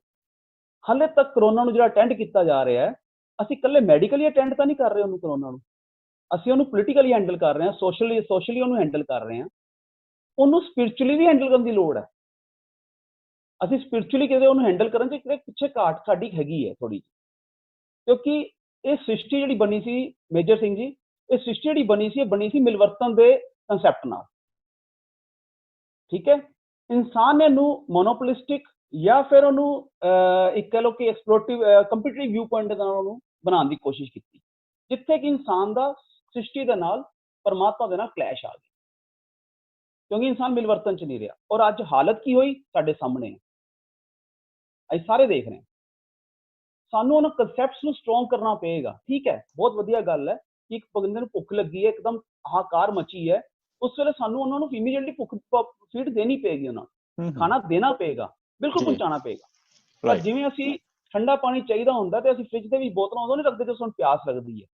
ਮੈਂ ਇਹਨਾਂ ਬੁੱਧੀਜੀਵੀਆਂ ਨੂੰ ਸਾਰਿਆਂ ਨੂੰ ਚਰਨਾ ਹੀ ਬੇਨਤੀ ਕਰਾਂਗਾ ਕਿ ਐਟਲੀਸਟ ਅਸੀਂ ਲੋਕ ਉਹ ਵਿਜ਼ਨ ਜਿਹੜੀ ਸਸਟੇਨੇਬਿਲਿਟੀ ਦੀ ਗੱਲ ਕਰ ਰਹੇ ਹਾਂ ਆਪਾਂ, ਸਸਟੇਨੇਬਿਲਿਟੀ ਜਿਹੜੀ ਹੈਗੀ, ਸਸਟੇਨੇਬਿਲਿਟੀ ਅੱਜ ਦੀ ਨਹੀਂ, ਅੱਜ ਤੱਕ ਕਰੋਨਾ ਆ ਗਿਆ, ਕੱਲ ਨੂੰ ਦੂਜਾ ਕੋਈ ਆ ਜਾਏਗਾ, ਪਰਸੋਂ ਤੀਜਾ ਕੋਈ ਚੀਜ਼ ਆ ਜਾਏਗੀ। ਸੋ ਅਸੀਂ ਸਸਟੇਨੇਬਿਲਿਟੀ ਜਿਹੜੀ ਹੈ, ਸਸਟੇਨੇਬਿਲਿਟੀ ਹੈਗੀ ਹੈ ਕਿ ਅਸੀਂ ਕਿੰਨੀ ਦੂਰ ਤੱਕ ਆਪਣੀ ਮਾਨਸ ਜਾਤ ਨੂੰ ਮੇਨਟੇਨ ਕਰਕੇ ਰੱਖ ਸਕਦੇ ਹਾਂ, ਕੰਸੈਪਟਸ ਨੂੰ ਸਟਰੋਂਗ ਕਰਕੇ ਅਸੀਂ ਇੰਡੀਪੈਂਡੈਂਟ ਹੋ ਕੇ ਚੱਲ ਸਕਦੇ ਹਾਂ। ਸੋ ਜਿੱਥੇ ਤੱਕ ਮੇਜਰ ਜੀ ਮੈਂ ਐਨਜੀਓ ਦਾ ਰੋਲ ਸਮਝਦਾ, ਜਿੰਨੇ ਵੀ ਮੇਰੇ ਬੈਠੇ ਨੇ ਸਾਰੇ ਮਹਾਤਮਾ, ਮੈਂ ਜਿੱਥੇ ਰੋਲ ਸਮਝਦਾ, ਇੱਕ ਨਾ ਇੱਕ ਕੋਟੇਸ਼ਨ ਆਉਂਦੀ ਹੈ, you give a man a fish, he will eat it, you make the man learn fishing, he will feed his family. ਅੱਜ ਦਾ ਜਿਹੜਾ ਦੌਰ ਹੈ, ਇਮੀਡੀਏਟ ਦੌਰ ਹੈਗਾ, ਉਹ ਹੈਗਾ you give a man a fish, he will eat it. ਤੁਸੀਂ ਅੰਨ ਦੇ ਰਹੇ ਹੋ, ਅੰਨਦਾਨ ਦੇ ਰਹੇ ਹੋ, ਕੱਲਾ ਅੰਨਦਾਨ ਨਹੀਂ ਦੇ ਰਹੇ, ਤੁਸੀਂ ਬਲੀਦਾਨ ਵੀ ਦੇ ਰਹੇ ਹੋ ਆਪਣਾ, ਤੁਸੀਂ ਦਸਾਂ ਨਾਵਾਂ ਦੀ ਕੀਰਤ ਨੂੰ ਵੀ ਸ਼ਾਮਿਲ ਕਰ ਰਹੇ ਹੋ, ਬੜਾ ਵੱਡਾ ਕੁਰਬਾਨੀ ਹੈ ਆਪਣੇ ਆਪ 'ਚ ਜੀ। ਲੇਕਿਨ ਸਾਨੂੰ ਨਾਲ ਨਾਲ ਇਸ ਸਮਾਜ ਨੂੰ, ਇਹਨਾਂ ਐਨਜੀਓਜ਼ ਨੂੰ ਹੀ ਸਾਨੂੰ ਆਪਣਾ ਜ਼ਿੰਮੇਵਾਰੀ ਚੁੱਕਣੀ ਪਏਗੀ ਕਿ ਉਹਨਾਂ ਲੋਕਾਂ ਨੂੰ ਮੱਛਲੀ ਪਕੜਨਾ ਵੀ ਸਿਖਾਈਏ, ਜਿਹਦੇ ਨਾਲ ਕਿ ਉਹ ਸੈਲਫ ਸਫੀਸ਼ੀਐਂਟ ਹੋ ਸਕਣ, ਹਰ ਵੇਲੇ ਉਹਦੇ ਤੇ ਨਾ ਡਿਪੈਂਡ ਰਹਿਣ। ਅੱਜ ਜੋ ਮੈਂ ਮਾਹੌਲ ਦੇਖ ਰਿਹਾ, ਕਹਿੰਦੇ ਨਾ ਥਿੰਕ ਗਲੋਬਲੀ ਐਕਟ ਲੋਕਲੀ। ਆਪ ਜੋ ਉੱਥੇ ਕੈਨੇਡਾ ਦੇ ਮਾਹੌਲ 'ਚ ਬੈਠੇ ਹੋ, ਮੈਂ ਇੱਥੇ ਹਿੰਦੁਸਤਾਨ ਦੇ ਮਾਹੌਲ 'ਚ ਬੈਠਾ। ਅੱਜ ਜਿਹੜੀ ਐਨਜੀਓਜ਼ ਨੇ, ਜਿਹੜੇ ਸਮਾਜਿਕ ਸੰਸਥਾਨ ਨੇ, ਬੜਾ ਦੇਖ ਕੇ ਦੁੱਖ ਹੁੰਦਾ ਹੈ ਕਿ ਉਹ ਸੰਸਥਾਨ ਜਿਹੜੇ ਨੇ ਅੱਜ ਦੀ ਡੇਟ 'ਚ ਉਹ ਮਿਲਵਰਤਨ ਦੇ ਨਾ ਕਰਕੇ ਇੱਕ ਆਪਣੀ ਆਇਡੈਂਟੀਟੀ ਬਣ ਕੇ ਰਹਿ ਗਏ। ਉਹਨਾਂ ਨੂੰ ਉਹਨਾਂ ਤੋਂ ਬਾਹਰ ਆਉਣਾ ਪਏਗਾ। ਅਗਰ ਅੱਜ ਐਨਜੀਓ ਜਿਹੜੇ ਨੇ, ਸਰਕਾਰਾਂ ਬਹੁਤ ਅੱਛਾ ਕੰਮ ਕਰ ਰਹੀਆਂ, ਆਪਣੀ ਜਗ੍ਹਾ ਮੁਬਾਰਕ ਨੇ, ਐਨਜੀਓ ਬਹੁਤ ਅੱਛਾ ਕੰਮ ਕਰ ਰਹੇ ਨੇ, ਬਟ ਹੁਣ ਮੈਂ ਤੁਹਾਨੂੰ ਦੱਸਦਾ ਇੱਕ ਛੋਟਾ ਕੰਸੈਪਟ। ਸਾਡੇ ਸਮਾਜ ਦੇ ਵਿੱਚ ਕਈ ਪਰਿਵਾਰ ਐਸੇ ਨੇ ਜਿਹੜੇ ਕਿ ਰੈਪੂਟੇਸ਼ਨਲ, ਉਹਨਾਂ ਦਾ ਨਾ ਫਾਈਨੈਂਸ਼ੀਅਲ ਉਹਨਾਂ ਦਾ ਇੰਨਾ ਚੰਗਾ ਨਹੀਂ ਹੁੰਦਾ, ਬਟ ਇੱਕ ਆਮ ਸਮਾਜ ਦੇ ਤੌਰ ਤੇ ਉਹਨਾਂ ਦੀ ਇਮੇਜ ਬਣੀ ਹੁੰਦੀ ਹੈ, ਇਹ ਪਰਿਵਾਰ ਬਹੁਤ ਸੁਖੀ ਹੈ, ਵਧੀਆ, ਪਰ ਉਹਨਾਂ ਨੂੰ ਅੰਦਰੋਂ ਪਤਾ ਹੁੰਦਾ ਕਿੰਨਾ ਸਟਰਗਲ ਚੱਲ ਰਿਹਾ ਉਹਨਾਂ ਦਾ। ਉਹ ਪਰਿਵਾਰ ਲਾਈਨਾਂ 'ਚ ਨਹੀਂ ਖੜੇ ਹੋ ਸਕਦੇ ਰਾਸ਼ਨ ਲਈ, ਰਾਸ਼ਨ ਦਾ ਵੰਡਿਆ ਜਾ ਰਿਹਾ। ਉਹ ਪਰਿਵਾਰ ਰਾਸ਼ਨ 'ਚ ਖੜੇ ਨਹੀਂ ਹੋ ਸਕਦੇ। ਉਹ ਪਰਿਵਾਰ ਅਗਰ ਰਾਸ਼ਨ 'ਚ ਖੜੇ ਹੋਣਗੇ, ਆਪਣੇ ਬੱਚਿਆਂ ਨੂੰ ਹੀ ਦੱਸ ਸਕਣਗੇ ਕਿ ਮੈਂ ਉੱਥੇ ਲਾਈਨ 'ਚ ਖੜਾ ਹੋ ਕੇ ਰਾਸ਼ਨ ਲੈ ਕੇ ਆਇਆ। ਉਹਨਾਂ ਤੱਕ ਵੀ ਸਾਨੂੰ ਪਹੁੰਚਣਾ ਪਏਗਾ। ਔਰ ਸਸਟੇਨੇਬਿਲਿਟੀ ਜਿਹੜੀ ਗੱਲ ਕਰ ਰਹੇ ਹੋ, ਉੱਥੇ ਮੈਂ ਹੁਣ ਆ ਰਿਹਾ ਆਪ ਜੀ ਨਾਲ, ਕਿ ਜਿਹੜੀ ਸਸਟੇਨੇਬਿਲਿਟੀ ਹੈਗੀ ਹੈ, ਉਹ ਹੈਗੀ ਹੈ ਕਿ ਜਿੱਦਾਂ ਸਾਨੂੰ ਨਾ ਅੱਜ ਬਹੁਤ ਹੀ ਤਰੀਕੇ ਦੇ ਨਾਲ ਸਾਨੂੰ ਮੈਨੇਜਮੈਂਟ, ਜਿੱਦਾਂ ਹੁਣ ਦੱਸ ਰਹੇ ਕਦ ਤੱਕ ਚੱਲਾਂਗੇ ਅਸੀਂ, ਸਾਨੂੰ ਇੱਕ ਮੈਨੇਜਮੈਂਟ ਪੱਖੋਂ ਲੈਣਾ ਪਏਗਾ। ਬਹੁਤ ਸਾਰੇ ਵਲੰਟੀਅਰਸ, ਬਹੁਤ ਸਾਰੇ ਲੋਕ ਏਦਾਂ ਦੇ ਨੇ ਜਿਹੜੇ ਸੋਸ਼ਲ ਤੌਰ ਤੇ ਆਉਣ ਨੂੰ ਤਿਆਰ ਨੇ, ਐਨਜੀਓ ਨਾਲ ਜੁੜਨ ਨੂੰ ਤਿਆਰ ਨੇ, ਇੰਡੀਵਿਜੂਅਲੀ ਬੜੇ ਲੋਕ ਕੰਮ ਕਰ ਰਹੇ ਨੇ। ਕਈਆਂ ਨੇ ਕੀ ਕੀਤਾ, ਕਾਫੀ ਲੋਕਾਂ ਦੇ ਇਕੱਠੇ ਕਰਕੇ ਸਲੀਪਰ ਜਿਹੜੇ ਸੀ, ਜਦੋਂ ਮਾਈਗ੍ਰੈਂਟ ਲੇਬਰ ਜਾ ਰਹੇ ਸੀਗੇ ਪੈਦਲ, ਕਿਸ ਦੀ ਸੋਚ ਨਹੀਂ ਆਈ। ਔਰ ਕਈ ਲੋਕਾਂ ਨੇ ਕੀਤਾ, ਜੋੜੀਆਂ ਇਕੱਠੀਆਂ ਕਰਕੇ, ਜੁੱਤੇ ਇਕੱਠੇ ਕਰਕੇ ਉਹਨਾਂ ਨੇ ਉਹ ਸੜਕਾਂ ਤੇ ਉਹ ਲਾਤੀਆਂ ਕਿ ਜਿਹਨੂੰ ਲੋੜੇ ਲੈ ਜੇ। ਬੜੇ ਲੋਕ ਕਰ ਰਹੇ ਨੇ। ਸੋ ਐਨਜੀਓਜ਼ ਨੂੰ ਥੋੜਾ ਜਿਹਾ ਆਪਣਾ ਜਿਹੜਾ ਦਾਇਰਾ ਹੈ ਆਪਣਾ, ਉਹ ਵੱਡਾ ਕਰਨਾ ਪਏਗਾ, ਤਾਂ ਕਿ ਜਿੰਨਾ ਦਾਇਰਾ ਨਾਲ ਵੱਡਾ ਹੋਣਾ ਜਾਏਗਾ, ਉਨਾ ਹੀ ਸਸਟੇਨੇਬਿਲਿਟੀ ਫੈਕਟਰ ਹੈ ਸਟਰੋਂਗ ਹੁੰਦਾ ਜਾਏਗਾ। ਐਨਜੀਓਜ਼ ਨੂੰ ਖੁਦ ਇੱਕ ਦੂਜੇ ਦੇ ਨਾਲ ਮਿਲਵਰਤਨ ਕਰਕੇ, ਨਾ ਕਿ ਸਿਰਫ ਇੱਕ ਅਧਾਰਿਆਂ ਨਾਲ ਜਾਂ ਪੋਲੀਟੀਕਲ ਉਹਨਾਂ ਫੀਲਡਸ ਦੇ ਨਾਲ ਜਾਂ ਇੱਕ ਉਹਨਾਂ ਚੀਜ਼ਾਂ ਦੇ ਨਾਲ ਜੁੜਨਗੇ, ਤੇ ਉਹ ਸਸਟੇਨੇਬਿਲਿਟੀ ਫੈਕਟਰ ਹੈ ਵੀਕ ਹੋ ਜਾਏਗਾ। ਸਾਨੂੰ ਸਾਰਿਆਂ ਨਾਲ ਜੁੜ ਕੇ ਉਹਨਾਂ ਨੂੰ ਅੱਗੇ ਸਾਨੂੰ ਵਧਣਾ ਪਏਗਾ। ਸੋ ਮੇਰਾ ਇਹ ਕਹਿਣਾ ਇਹਦੇ 'ਚ।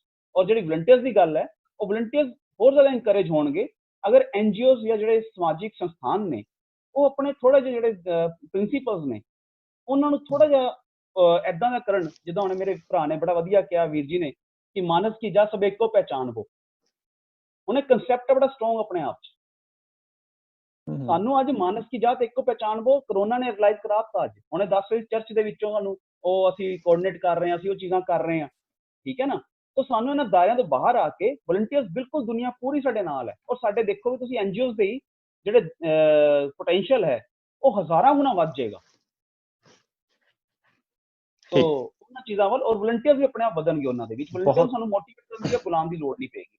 ਬਹੁਤ ਅੱਛੇ। ਸੋ ਮੈਂ ਹੁਣ on this issue Kataria ma'am ਤੁਹਾਡੇ ਕੋਲੋਂ ਜਾਣਨਾ ਚਾਹਾਂਗਾ, ਤੇ ਉਸ ਤੋਂ ਬਾਅਦ ਫਿਰ ਆਪਾਂ ਲਾਸਟ ਜਿਹੜਾ ਹੈ ਜੀ ਫਿਰ ਵਾਈਂਡ ਅਪ ਕਰਾਂਗੇ ਤੁਹਾਡੇ ਜਿਹੜੇ ਮੈਸੇजेस ਜਾਂ ਜੋ ਵੀ ਤੁਸੀਂ ਕੁਝ ਕਹਿਣਾ ਚਾਹੋ। ਸੋ ਯੈਸ ਮਹਿੰਦਰ ਕੌਰ ਕਟਾਰੀਆ ਜੀ। ਮੈਂ ਸੰਜੀਵ ਸਰ ਦੀ ਗੱਲ ਨੂੰ ਹੀ ਲੈ ਕੇ ਜਾਣਾ ਚਾਹੁੰਦੀ ਆ। ਤੁਸੀਂ ਕਿਹਾ ਕਿ ਸਰ ਨੇ ਬਹੁਤ ਅੱਛੀ ਗੱਲ ਕਹੀ ਕਿ ਪ੍ਰਦੂਸ਼ਣ ਬਾਹਰ ਨਹੀਂ ਹੈ, ਪ੍ਰਦੂਸ਼ਣ ਅੰਦਰ ਵੀ ਹੈ। ਤਾਂ ਅਗਰ ਪ੍ਰਦੂਸ਼ਣ ਦੀ ਗੱਲ ਕੀਤੀ ਜਾਏ ਤੇ ਅਸੀਂ ਗ੍ਰੀਨਰੀ ਬਾਹਰ ਨਹੀਂ ਲਗਾਣੀ, ਅਸੀਂ ਗ੍ਰੀਨਰੀ ਅੰਦਰ ਵੀ ਲਗਾਣੀ ਹੈ। ਉਹ ਸਾਡਾ ਜਿਹੜੇ ਗ੍ਰੀਨ ਬਿਹੇਵੀਅਰ ਹੈ ਉਹ ਕਿਤੇ ਨਾ ਕਿਤੇ ਖਤਮ ਹੁੰਦਾ ਜਾ ਰਿਹਾ ਹੈ। ਜੇ ਅਸੀਂ ਲੌਂਗ ਟਰਮ ਦੇ ਵਿੱਚ ਆਪਣੇ ਆਪ ਨੂੰ ਸਸਟੇਨ ਕਰਨਾ ਚਾਹੁੰਦੇ ਹਾਂ ਤਾਂ ਆਪਣੇ ਜਿੰਨੇ ਵੀ ਵਲੰਟੀਅਰਸ ਨੇ, ਦੇਖੋ ਪਹਿਲੇ ਆਪਣੇ ਆਪ ਨੂੰ ਇੱਕ ਰੋਲ ਮਾਡਲ ਬਣਾਉਣਾ ਬੜਾ ਜ਼ਰੂਰੀ ਹੈ। ਜੇ ਅਸੀਂ ਚਾਹੁੰਦੇ ਹਾਂ ਕਿ ਸਾਡੀ ਟੀਮ ਸਾਡੇ ਨਾਲ ਖੜੀ ਰਹੇ, ਸਾਡੇ ਨਾਲ ਲੰਬੇ ਸਮੇਂ ਤੱਕ ਕੰਮ ਕਰੇ, ਤਾਂ ਜੇ 14 ਘੰਟੇ ਕੰਮ ਕਰਵਾਉਣਾ ਤਾਂ ਸਾਨੂੰ 16 ਘੰਟੇ ਕਰਕੇ ਵੀ ਦੱਸਣਾ ਪਏਗਾ। ਸਾਡਾ ਜਨੂਨ ਜਿਹੜਾ ਹੈ ਉਹ ਹਮੇਸ਼ਾ ਵਧੀਆ ਹੋਣਾ, ਔਰ ਸਾਡੇ ਚਿਹਰੇ ਤੇ ਹਮੇਸ਼ਾ ਸਮਾਈਲ ਹੋਣਾ, ਤਾਂ ਕਿ ਸਾਹਮਣੇ ਵਾਲੇ ਨੂੰ, ਤੁਹਾਡੀ ਟੀਮ ਨੂੰ ਵੀ ਇੱਕ ਰੈਗੂਲਰ ਵੇ ਤੇ ਸਟਰੈਂਥ ਮਿਲਦੀ ਰਹੇ। ਸੈਕਿੰਡ ਆ ਜਾਂਦਾ ਕਿ ਅਸੀਂ ਕਹਿੰਦੇ ਆ ਕਿ ਐਨਜੀਓਜ਼ ਜਿਹੜੀਆਂ ਨੇ ਉਹਨਾਂ ਦੇ ਕੋਲ ਮੋਨਿਟਰੀ ਹੈਲਪ ਜਿਹੜੀ ਹੈ ਉਹ ਇੱਕ ਲਿਮਿਟਿਡ ਹੈ, ਫੰਡਸ ਜਿਹੜੇ ਨੇ ਉਹ ਲਿਮਿਟਿਡ ਨੇ, ਲੇਕਿਨ ਉਹਨਾਂ ਫੰਡਸ ਨੂੰ ਅਸੀਂ ਪ੍ਰੋਪਰ ਤਰੀਕੇ ਦੇ ਨਾਲ ਯੂਟਿਲਾਈਜ਼ ਕਿਵੇਂ ਕਰਨਾ ਹੈ। ਕਨਕਲੂਜਨ ਵੱਲ ਆਪਾਂ ਜਾਣਾ ਚਾਹਾਂਗੇ। ਸੋ ਕਨਕਲੂਜਨ ਇਹ ਹੈ ਕਿ ਤੁਹਾਡੇ ਵੱਲੋਂ, ਹਾਂਜੀ it's open for all of you, so ਤੁਸੀਂ ਕੋਈ ਵੀ ਆਪਣਾ ਮੈਸੇਜ ਜਾਂ ਕੋਈ ਗੱਲ ਜੀ Sanjeev please go ahead. Major ji ਇੱਥੇ ਮੈਂ ਇੱਕ ਗੱਲ ਹੋਰ ਕਹਿਣੀ ਚਾਹਾਂਗਾ। ਅੱਜ ਤੱਕ ਇਹਨਾਂ ਜਿਹੜੇ ਕੰਮ ਹੋ ਰਹੇ ਨੇ, ਜਿੱਦਾਂ ਨੇਚਰ ਦੇ ਹੋ ਰਿਹਾ, ਵਰਲਡ ਐਨਵਾਇਰਨਮੈਂਟ ਡੇ ਮਨਾਇਆ 5 ਤਰੀਕ ਨੂੰ, ਹੈ ਨਾ, ਇਹਨਾਂ ਸਾਰੀ ਚੀਜ਼ਾਂ ਨੂੰ ਅਜੇ ਤੱਕ ਸਮਰਥਨ ਮਿਲਦਾ ਰਿਹਾ। ਅਸੀਂ ਸਮਰਥਨ ਬੜਾ ਹੱਲੇਸ਼ੇਰੀ ਨਾਲ ਸਾਰੇ ਪਾਸੇ, ਫੇਸਬੁੱਕ, ਵਟਸਐਪ, ਯੂਟਿਊਬ, ਸਾਰੇ ਜਿਹੜੇ ਸੋਸ਼ਲ ਨੈਟਵਰਕ ਸਾਈਟਸ ਨੇ, ਹਰ ਪਾਸੇ ਅਸੀਂ ਸਮਰਥਨ ਦਿੰਦੇ ਹਾਂ। ਅੱਜ ਹੁਣ ਵਕਤ ਆ ਗਿਆ ਸਾਨੂੰ ਸਮਰਪਣ ਦੇਣ ਦਾ। ਸਾਨੂੰ ਆਪਣਾ ਨੂੰ ਸਮਰਪਣ ਕਰਨਾ ਪਏਗਾ। ਅਸੀਂ ਹੁਣ ਸਮਰਥਨ ਨਾਲ ਗੱਲਾਂ ਨਹੀਂ ਹੋਣਗੀਆਂ ਸਾਡੀਆਂ ਜੀ, ਠੀਕ ਹੈ ਨਾ। ਔਰ ਜਿਹੜੀ ਗੱਲ ਕਹੀ ਉਹਨੇ ਪ੍ਰਦੂਸ਼ਣ ਵਾਲੀ, ਪ੍ਰਦੂਸ਼ਣ ਅੰਦਰ ਜਾਂ ਬਾਹਰ ਦੋਨੋਂ ਹਾਨੀਕਾਰਕ ਹੈ। ਅੱਜ ਮੈਂ ਆਪ ਜੀ ਦੇ ਅੱਗੇ ਉਹ ਵੀ ਗੱਲ ਕਰਾਂਗਾ, ਅਗਰ ਤੁਸੀਂ ਸਾਰੇ ਐਗਰੀ ਕਰੋ ਮੇਰੇ ਨਾਲ, ਮੈਂ ਚਾਹਾਂਗਾ ਕਿ ਅਸੀਂ ਕੈਸੀ ਹੱਲਾਸ਼ੇਰੀ ਮਾਰੀਏ। There should be a day on earth that is mind no pollution day. It is must. ਅਗਰ ਲੈਬਨਾਨ ਦੇ ਵਿੱਚ, ਅਗਰ ਬਰਲਿਨ ਦੇ ਵਿੱਚ ਵਾਲ ਬਣੀ ਸੀ ਤੇ ਪਹਿਲੇ ਉਹ ਦਿਮਾਗ ਦੇ ਵਿੱਚ ਆਈ ਸੀ, ਸੋਚ ਦੇ ਵਿੱਚ ਆਈ ਸੀ, ਔਰ ਦੀਵਾਰ ਬਣ ਗਈ। ਫਿਰ ਸੋਚ ਦੇ ਵਿੱਚ ਆਈ ਔਰ ਦੀਵਾਰ ਟੁੱਟ ਗਈ। ਸੋ ਇਹ ਸੋਚ ਹੈ ਜਿਹੜੀ ਸਾਡੀ, ਜਿਹੜੀ ਸਾਨੂੰ ਕਨਵਰਟ ਕਰਦੀ ਹੈ। ਬਿਲਕੁਲ, ਸੋਚ ਨੂੰ ਬਦਲਣਾ ਪਏਗਾ, ਔਰ ਸੋਚ ਤਾਂ ਹੀ ਬਦਲੇਗੀ ਜਦੋਂ ਸਮਰਪਿਤ ਭਾਵ ਨਾਲ ਕੰਮ ਕਰਾਂਗੇ। ਇਕੱਲੇ ਸਮਰਥਨ ਨਾਲ ਕੰਮ ਹੋਣ ਦੀ ਚੱਲਣ ਵਾਲਾ ਨਹੀਂ ਹੈ। ਵੈਰੀ ਰਾਈਟ ਜੀ, whatever you can conceive you can achieve. So ਜੇਕਰ ਅਸੀਂ ਮਨ ਧਾਰ ਲਿਆ ਤੇ ਅਸੀਂ ਉਹਨੂੰ ਪਾ ਵੀ ਲਵਾਂਗੇ। ਸੋ ਇਸ ਦੇ ਨਾਲ ਮੈਂ ਹੁਣ ਸਾਰਿਆਂ ਦੇ ਲਈ ਓਪਨ ਹੈ ਜੀ, ਔਰ ਅਖੀਰ ਦੇ ਵਿੱਚ ਤੁਸੀਂ ਆਪਣੀ ਆਰਗੇਨਾਈਜੇਸ਼ਨ ਵੱਲੋਂ ਜਾਂ ਕੋਈ ਮੈਸੇਜ ਕਨਵੇ ਕਰਨਾ ਚਾਹੋ, ਕੁਝ ਕਹਿਣਾ ਚਾਹੋ, ਕਿਉਂਕਿ ਮੇਰੇ ਖਿਆਲ ਦੇ ਵਿੱਚ ਜਿਹੜੇ ਲਾਸਟ 2 ਟੌਪਿਕ ਸੀਗੇ ਉਹ ਤੁਸੀਂ ਆਪਣੇ ਕਹਿ ਦਿੱਤੇ ਨੇ, ਜਾਂ ਕੋਈ ਚੀਜ਼ ਐਸੀ ਜਿਹੜੀ ਤੁਸੀਂ ਜਸਟ ਮੈਂ ਬੇਨਤੀ ਇਹ ਵੀ ਕਰਾਂਗਾ ਕਿ ਜਸਟ 1 ਮਿੰਟ ਈਚ ਜਿਹੜਾ ਹੈ ਜੀ ਉਹੀ ਲਿਆ ਜਾਵੇ। ਸੋ ਆਪਣਾ ਮੈਡਮ ਕਟਾਰੀਆ ਤੁਸੀਂ ਕੁਝ ਕਹਿਣਾ ਚਾਹੁੰਦੇ ਸੀਗੇ, ਮੇਰੇ ਖਿਆਲ ਡਿਸਕਨੈਕਟ ਹੋ ਗਈ ਸੀ, ਪਲੀਜ਼। ਹਾਂਜੀ ਸਰ, ਮੈਂ ਕਹਿ ਰਹੀ ਸੀ ਕਿ ਸਾਡੇ ਐਨਜੀਓਜ਼ ਦਾ ਆਪਸ ਦੇ ਵਿੱਚ ਕਨੈਕਟ ਹੋਣਾ ਬਹੁਤ ਜ਼ਰੂਰੀ ਹੈ। ਜਿਸ ਜਗ੍ਹਾ ਤੇ ਸਾਡੀ ਡਿਮਾਂਡ ਕਿਆ ਹੈ ਔਰ ਸਪਲਾਈ ਕਿਆ ਹੈ, ਅਗਰ ਇਹ ਚੀਜ਼ਾਂ ਸਾਨੂੰ ਪਤਾ ਹੋਣਗੀਆਂ ਤਾਂ ਮੈਨੂੰ ਲੱਗਦਾ ਕਿ ਅਸੀਂ ਸਸਟੇਨ ਕਰ ਸਕਦੇ ਹਾਂ ਫॉर द ਲੌਂਗਰ ਪੀਰੀਅਡ। ਔਰ ਰਿਸੋਰਸਿਸ ਆਬਵੀਅਸਲੀ ਲਿਮਿਟਿਡ ਨੇ, ਤਾਂ ਇੱਕ ਮੈਨੇਜਮੈਂਟ ਅੱਛੀ ਹੋ ਜਾਂਦੀ ਹੈ ਸਭ ਦੇ ਨਾਲ ਮਿਲ ਕੇ, and it's a team work.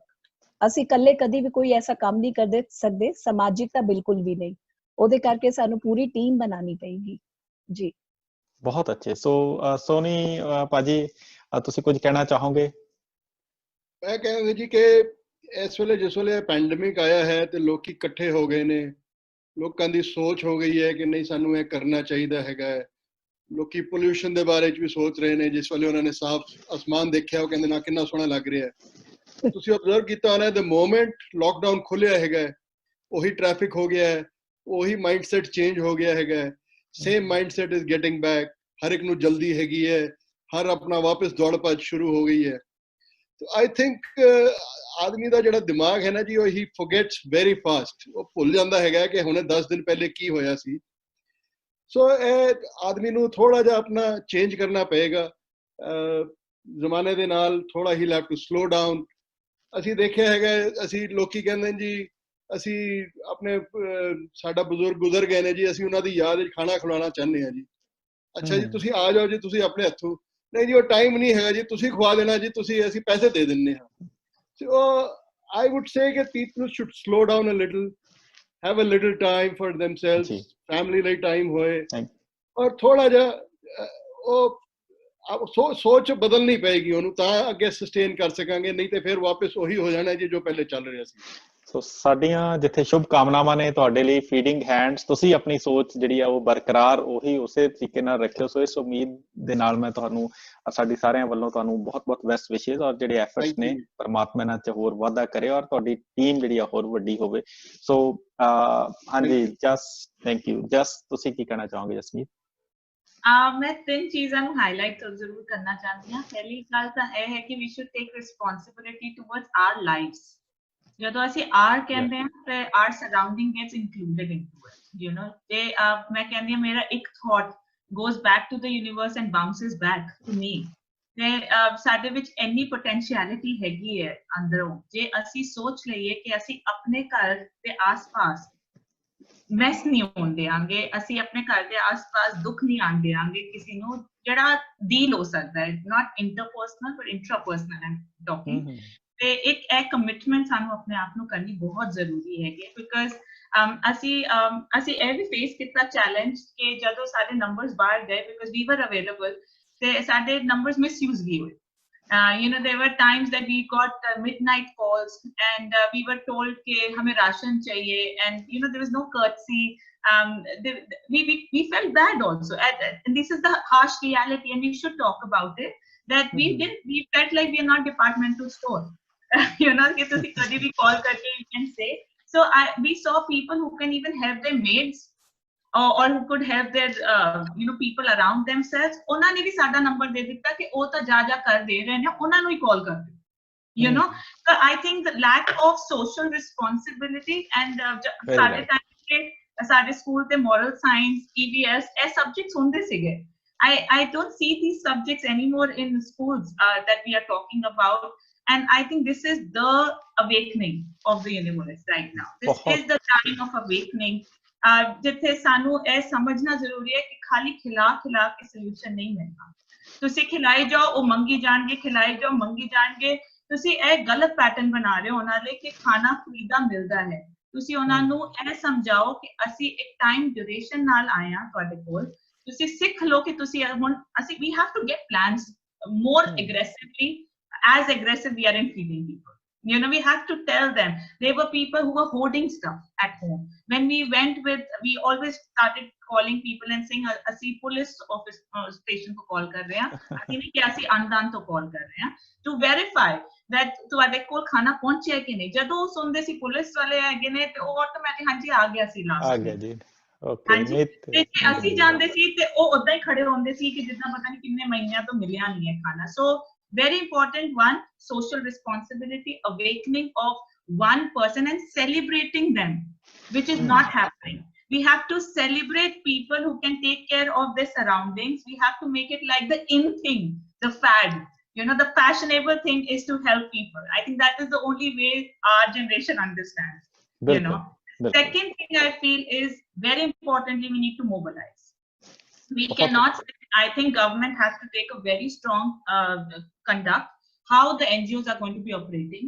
All the NGOs which are feeding people have to be given a structure that the city, if Chandigarh has 30 NGOs feeding people, then those 30 NGOs have to be divided into 4 parts.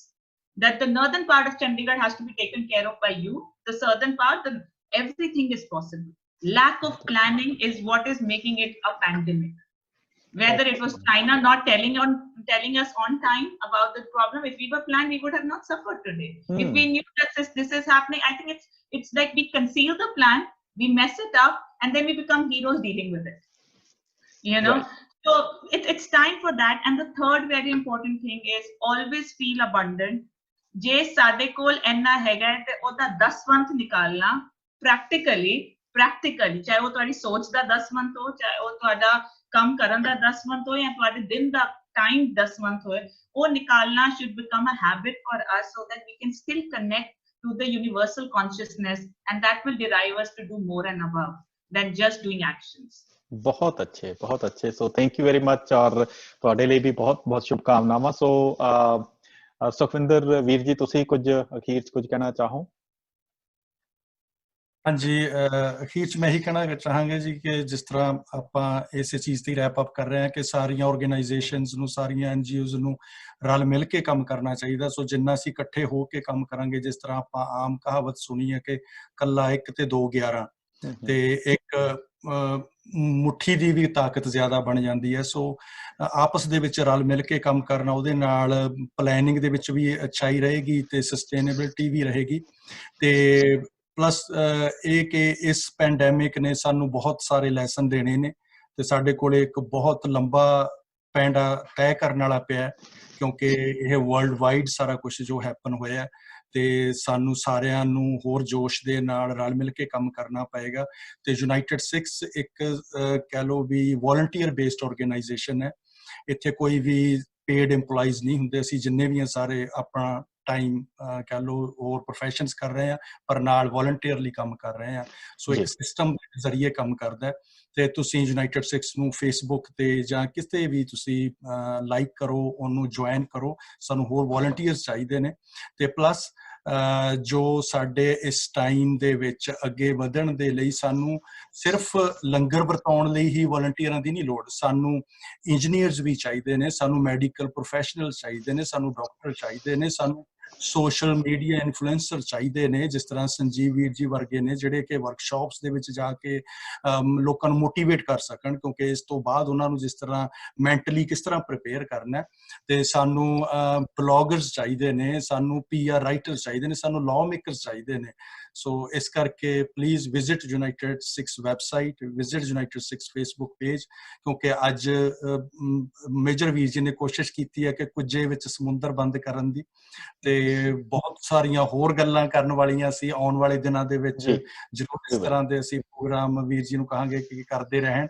ਤਾਂ ਕਿ ਆਪਾਂ ਹੋਰ ਕਿਸ ਤਰੀਕੇ ਦੇ ਨਾਲ ਆਪਾਂ ਕਿਉਂਕਿ ਦੇਖੋ ਆਪਾਂ ਸਾਰੇ ਸੇਵਾਦਾਰ ਹੈ ਸੇਵਾ ਤੇ ਲੱਗੇ ਹੋਏ ਆ ਕੋਈ ਚੰਡੀਗੜ੍ਹ ਚ ਲੱਗਿਆ ਕੋਈ ਦਿੱਲੀ ਚ ਹੈ ਕੋਈ ਜੈਪੁਰ ਚ ਹੈ ਕੋਈ ਕੈਨੇਡਾ ਦੇ ਵਿੱਚ ਬੈਠਾ ਹੈ ਸੋ ਪਰ ਮੇਨ ਪਰਪਸ ਹੈ ਹਿਊਮੈਨਿਟੀ ਦੀ ਸੇਵਾ ਤੇ ਆਪਾਂ ਇਕੱਠੇ ਰਲ ਮਿਲ ਕੇ ਹੋਰ ਜ਼ਿਆਦਾ ਕਰ ਸਕਦੇ ਹਾਂ ਸੋ ਇੰਨਾ ਹੀ ਬਹੁਤ ਅੱਛੇ ਥੈਂਕ ਯੂ ਸੁਖਵਿੰਦਰ ਵੀਰ ਜੀ ਸੋ ਮੇਰੇ ਖਿਆਲ ਦੇ ਵਿੱਚ ਕੋਈ ਹੋਰ ਕੋਈ ਗੱਲ ਕਰਨੀ ਚਾਹੇ ਤਾਂ ਮੋਸਟ ਵੈਲਕਮ ਜੀ ਸੰਜੀਵ ਮੇਜਰ ਮੈਂ ਇੱਕ ਗੱਲ ਰੱਖਣਾ ਚਾਹਾਂਗਾ ਤੁਹਾਡਾ ਹੀ ਕਿਨਾਰਾ ਦਿੱਤਾ ਹੋਇਆ ਤੁਹਾਡੇ ਕੋਲੋਂ ਸਿੱਖਿਆ ਸੀ ਤੁਸੀਂ ਸਾਡੇ ਆਈਡਲ ਰਹੇ ਹੋ ਹਮੇਸ਼ਾ ਹੁਣ ਤਾਂ ਹੁਣੇ ਫਿਰ ਤਾਂ ਕਦੇ ਨਹੀਂ ਨਾਓ ਔਰ ਨੈਵਰ ਹੁਣ ਟਾਈਮ ਨਹੀਂ ਹੈ ਜਾਂ ਤਾਂ ਅਸੀਂ ਬਿਲਕੁਲ ਖੁੱਜੇ ਲੱਗ ਜਾਾਂਗੇ ਜਾਂ ਫਿਰ ਅਸੀਂ ਬੁਲੰਦੀ ਤੇ ਹੋਵਾਂਗੇ ਹੁਣ ਟਾਈਮ ਨਹੀਂ ਹੈ ਹੁਣ ਸਾਨੂੰ ਅੱਗੇ ਆਉਣਾ ਪਏਗਾ ਅੱਜ ਤੱਕ ਅਸੀਂ ਆਪਣੀਆਂ ਅਰਦਾਸਾਂ ਕਰਦੇ ਰਹੇ ਲੇਕਿਨ ਸਾਡੀ ਅਰਦਾਸਾਂ ਦੇ ਵਿੱਚ ਜਾਤ ਪਾਤ ਮਜ਼ਹਬ ਵਰਨ ਕਰਕੇ ਵੰਡੀਆਂ ਸੀਗੀਆਂ ਅਸੀਂ ਭੁੱਲ ਗਏ ਕਿ ਜਿਹੜੇ ਜੀਵ ਜੰਤੂ ਨੇ ਪੇੜ ਪੌਦੇ ਨੇ ਉਹ ਵੀ ਚਰਾਚਰ ਦੁਨੀਆ ਚ ਆਉਂਦੇ ਨੇ ਅੱਜ ਸੱਚੇ ਪਾਤਸ਼ਾਹ ਨੇ ਉਹਨਾਂ ਦੀਆਂ ਅਰਦਾਸਾਂ ਸੁਣ ਲਈਆਂ ਕਿਉਂਕਿ ਇਨਸਾਨ ਉਹਨਾਂ ਤੇ ਅਤਿਆਚਾਰ ਕਰ ਰਿਹਾ ਸੀ ਇਨਸਾਨ ਉਹਨਾਂ ਨੂੰ ਸ਼ੋਸ਼ਣ ਕਰ ਰਿਹਾ ਸੀ ਅੱਜ ਉਹਨਾਂ ਦੀਆਂ ਅਰਦਾਸਾਂ ਸੁਣ ਕੇ ਜਿਹਦਾ ਮਾਂ ਬੱਚੇ ਨੂੰ ਡਾਂਟ ਕੇ ਕਮਰੇ ਬੰਦ ਕਰ ਦਿੰਦੀ ਹੈ ਅੱਜ ਕੁਦਰਤ ਨੇ ਸਾਨੂੰ ਡਾਂਟ ਕੇ ਕਮਰੇ 'ਚ ਬੰਦ ਕਰਤਾ ਹੈ ਸਾਨੂੰ ਸਮਝਣਾ ਪਏਗਾ ਅਸੀਂ ਅਧਿਆਤਮ ਨੂੰ ਪਿੱਛੇ ਨਹੀਂ ਰੱਖ ਸਕਦੇ ਅਸੀਂ ਅਧਿਆਤਮ ਨੂੰ ਭੁੱਲ ਗਏ ਹਾਂ ਜਿੱਦਾਂ ਮੇਰੀ ਭੈਣ ਨੇ ਹੁਣੇ ਕਿਹਾ ਕਿ ਅਸੀਂ ਖਾਣਾ ਕਦ ਤੱਕ ਖਿਲਾਵਾਂਗੇ ਸਾਨੂੰ ਮੱਛਲੀ ਪਕੜਨਾ ਸਿਖਾਉਣਾ ਪਏਗਾ ਸਾਨੂੰ ਉਹਨਾਂ ਨੂੰ ਸੋਚ ਤੋਂ ਅਮੀਰ ਕਰਨਾ ਪਏਗਾ ਮੇਰਾ ਵਿਰਸਾ ਮੇਰਾ ਸਤਿਗੁਰੂ ਮੇਰੀ ਬਾਣੀ ਬਹੁਤ ਅਮੀਰ ਹੈ ਸਾਨੂੰ ਉਸ ਅਮੀਰੀਅਤ ਨੂੰ ਲੋਕਾਂ 'ਚ ਵੰਡਣਾ ਪਏਗਾ ਦੱਸਣਾ ਪਏਗਾ ਜੀ ਇਸ ਕਰਕੇ ਮੇਰੀ ਇਹ ਬੇਨਤੀ ਹੈ ਕਿ ਮਿਲ ਵਰਤਨ ਕੇ ਪੁਲ ਬਣਾਏ जो बांटे वो दीवार गिराएं मिलजुल कर सब रह सकते हैं दिल जो यदि विशाल बनाए बहुत अच्छे जी beautiful so thank you very much ਤੁਹਾਡਾ ਸੋ ਕਟਾਰੀਆ ਮੈਮ जी मैं एक लास्ट कहना चाहूंगी शायरी दे अंदाज ਦੇ ਵਿੱਚ कहते मैंने जिंदगी को रंग बदलते देखा है मैंने जिंदगी को रंग बदलते देखा है उम्र के साथ जीने का ढंग बदलते देखा है इतनी तेजी से मत चले जिंदगी इतनी तेजी से मत चले जिंदगी एक चलान तो तेरा भी बनता है ਇਹ ਜਿਹੜਾ ਲੌਕਡਾਊਨ ਲੱਗਿਆ ਸੀਗਾ ਇੱਕ ਚਲਾਨ ਸੀਗਾ ਜਿਹੜਾ ਜ਼ਿੰਦਗੀ ਦਾ ਕੱਢਦਾ ਸਪੀਡ ਬਹੁਤ ਜ਼ਿਆਦਾ ਸੀਗੀ ਔਰ ਸਪੀਡ ਨੂੰ ਕੰਟਰੋਲ ਕਰਨ ਵਾਸਤੇ ਸ਼ਾਇਦ ਕੋਵਿਡ-19 ਆ ਗਿਆ ਬਹੁਤ ਕੁਝ ਸਿਖਾ ਵੀ ਗਿਆ ਬਹੁਤ ਸਾਰੀ ਨੌਲੇਜ ਔਰ ਬਹੁਤ ਹਿੰਮਤ ਵੀ ਦੇ ਗਿਆ ਜਿਸਾ ਨਿਊ ਪਲਾਨਿੰਗਸ ਆਉਂਦੀਆਂ ਨੇ ਫਿਊਚਰ ਪਲਾਨਿੰਗ ਸਾਨੂੰ ਆਪਣੀ ਜਿਹੜੀ ਹੈ ਇੱਕ ਸਟਰੈਂਥ ਦਿਖਾ ਗਿਆ ਕਿ ਅਸੀਂ ਕਿਤੇ ਸਟੈਂਡ ਕਰਦੇ ਹਾਂ। So thank you so much, ਤੁਹਾਡੇ ਸਾਰਿਆਂ ਨਾਲ ਮਿਲ ਕੇ ਬਹੁਤ ਅੱਛਾ ਲੱਗਿਆ। So in the end I would like to say thank you, ਤੁਹਾਨੂੰ ਸਾਰਿਆਂ ਦਾ ਬਹੁਤ ਬਹੁਤ ਧੰਨਵਾਦ, ਔਰ ਤੁਹਾਡੇ ਜਿਹੜੇ ਸ਼ੁਭ ਕਾਮਨਾਵਾਂ ਤੁਹਾਡੇ ਕਾਰਜਾਂ ਲਈ, ਕੰਮਾਂ ਲਈ। ਸੋ ਇਸੇ ਤਰ੍ਹਾਂ ਲੱਗੇ ਰਹੋ, ਔਰ ਆਉਣ ਵਾਲੇ ਦਿਨਾਂ ਦੇ ਵਿੱਚ ਫਿਰ ਆਪਾਂ ਕੁਝ ਹੋਰ ਚੰਗੀਆਂ ਗੱਲਾਂ ਲੈ ਕੇ ਹਾਜ਼ਰ ਹੋਵਾਂਗੇ। ਸਾਡੇ ਦਰਸ਼ਕ ਜਿਹੜੇ ਹਨ ਜੀ, ਉਹਨਾਂ ਦਾ ਫੀਡਬੈਕ ਸਾਡੇ ਤੱਕ ਪਹੁੰਚਣਾ ਬਹੁਤ ਜ਼ਰੂਰੀ ਹੈ, ਔਰ ਜਿੰਨੇ ਵੀ ਸਾਡੇ ਗੈਸਟ ਅੱਜ ਪੈਨਲਿਸਟ ਹਨ, ਇਹਨਾਂ ਸਾਰਿਆਂ ਦੀ information at the end of the show ਜਿਹੜੀ ਉਹ ਸਕਰੋਲ ਹੋ ਜਾਏਗੀ। ਸੋ ਤੁਸੀਂ ਉੱਥੇ ਜਾਂ ਸਾਡੇ ਜਿਵੇਂ ਸੋਸ਼ਲ ਮੀਡੀਆ ਦੇ ਉੱਤੇ ਵੀ ਇਨਫੋਰਮੇਸ਼ਨ ਸਾਡੇ ਇਹਨਾਂ ਸਾਰੇ ਐਸਟੀਮਡ ਗੈਸਟ ਦੀ ਲੈ ਸਕਦੇ ਹੋ। ਸੋ ਤੁਹਾਡਾ ਸਾਰਿਆਂ ਦਾ ਬਹੁਤ ਬਹੁਤ ਸ਼ੁਕਰੀਆ, ਧੰਨਵਾਦ। Thank you very much once again ਜੀ। Thank you.